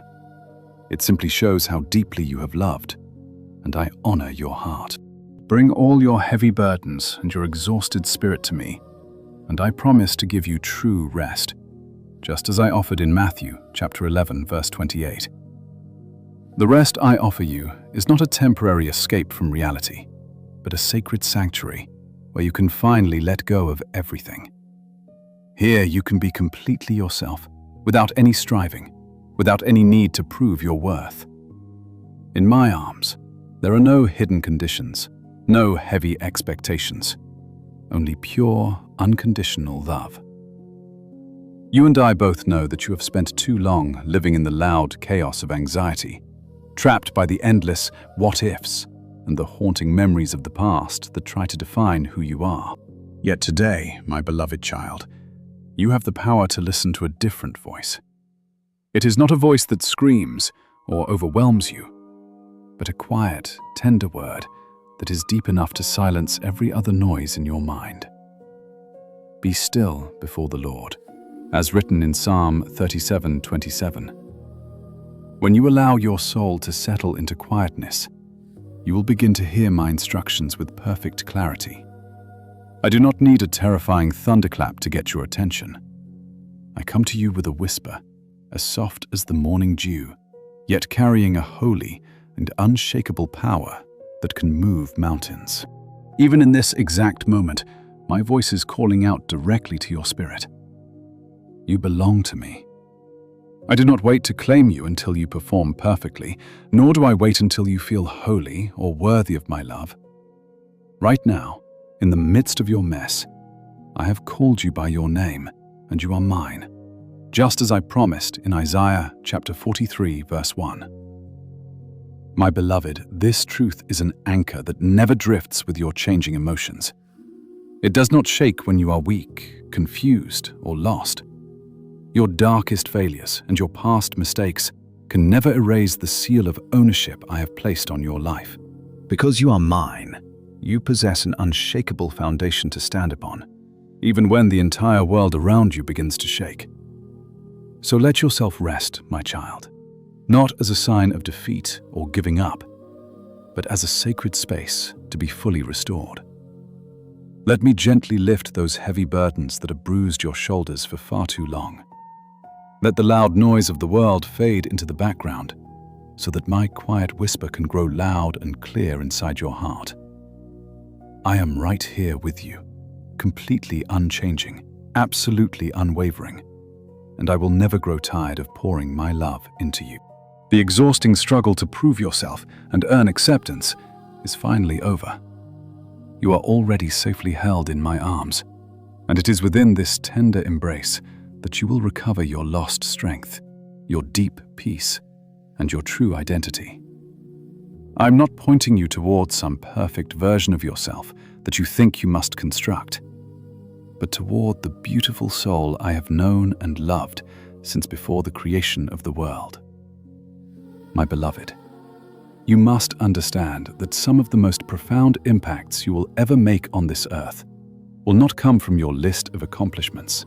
Instead, your greatest victory will be the simple, beautiful fact that you kept standing when continuing felt utterly impossible. I have watched you refuse to yield on those dark days when everything around you seemed to be shattering into pieces. You might not see the fruit of your endurance right now, but I see every single hidden movement of growth happening beneath the soil of your soul. Together we look past the physical struggle, fixing our eyes not on what is visible to human eyes, but on the eternal, unseen realities, as written in 2 Corinthians chapter 4, verse 18. Remember that a tiny seed must first be buried in the dark, cold earth before it can break through and bloom. In the exact same way, your faith must journey through the dark valleys before it can become truly unbreakable. The trials you are currently enduring are not my punishment, but my preparation.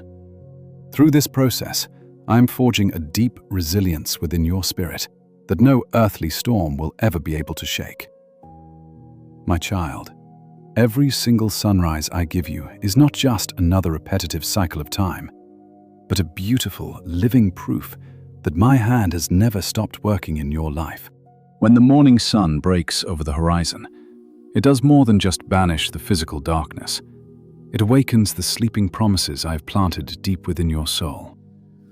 My mercies are brand new for you every single morning, just as it is written in Lamentations chapter 3, verse 23. The grace you need to survive today cannot be found in the storehouse of yesterday. I promise to provide exactly enough manna for your present moment, right when you need it most. I already know every obstacle you will encounter today, and I will never send you out without first equipping your heart. In those moments, when your thoughts are violently pulled between paralyzing fear and fragile hope, make the deliberate choice to lean toward life. Fear will always whisper stories of the worst possible outcomes, but the divine hope I give you points back to the eternal promises I have made. I am your light and your salvation, so of whom shall you be afraid? Rest in the words of Psalm chapter 27, verse 1. I am not asking you to deny the painful realities of your life, but I am inviting you to lift your eyes and see them through my eyes, where victory is already assured. The things your physical eyes behold may bring trouble to your heart, but the words I have spoken over you can never fail. While I have never promised that you would walk a path entirely free from suffering, I have given you an ironclad covenant. You will never have to face it alone. When you stumble and fall, I do not stand at a distance, observing your struggle. I bend down to lift you up myself. And when you lose your direction in the dark, I do not wait for you to figure out the way back to me. I actively pursue you, searching the wilderness until you are safely home. As the Good Shepherd, I will always leave the 99 to go after the one lost sheep, just as told in Luke chapter 15, verse 4. In your moments of heaviest silence, my voice is still speaking over you. When your heart is too broken to form words of prayer, I already understand every silent cry of your soul. Before you even call out to me, I am preparing the answer according to Isaiah chapter 65, verse 24. My beloved, simply keep moving forward. You do not need to run fast, nor do you need to be perfect. You only need to refuse to surrender and let me guide your steps. In the invisible realms of your life, I am actively building a foundation of faith that no earthly tempest can ever destroy. One day, when you look back at this valley, you will realize that the moments you felt weakest were the exact moments my strength was perfected in you. So rise today with a renewed trust, not because your path is perfectly clear, but because I am still right here with you. As long as I am near, you have absolute hope. As you and I walk together into your future, know that nothing you endure is without purpose. I am glad you listened to my voice today. You are chosen to dwell in my word. Stay connected to this sanctuary, keeping your heart tuned to my daily whispers, so you never miss my messages of grace. Amen.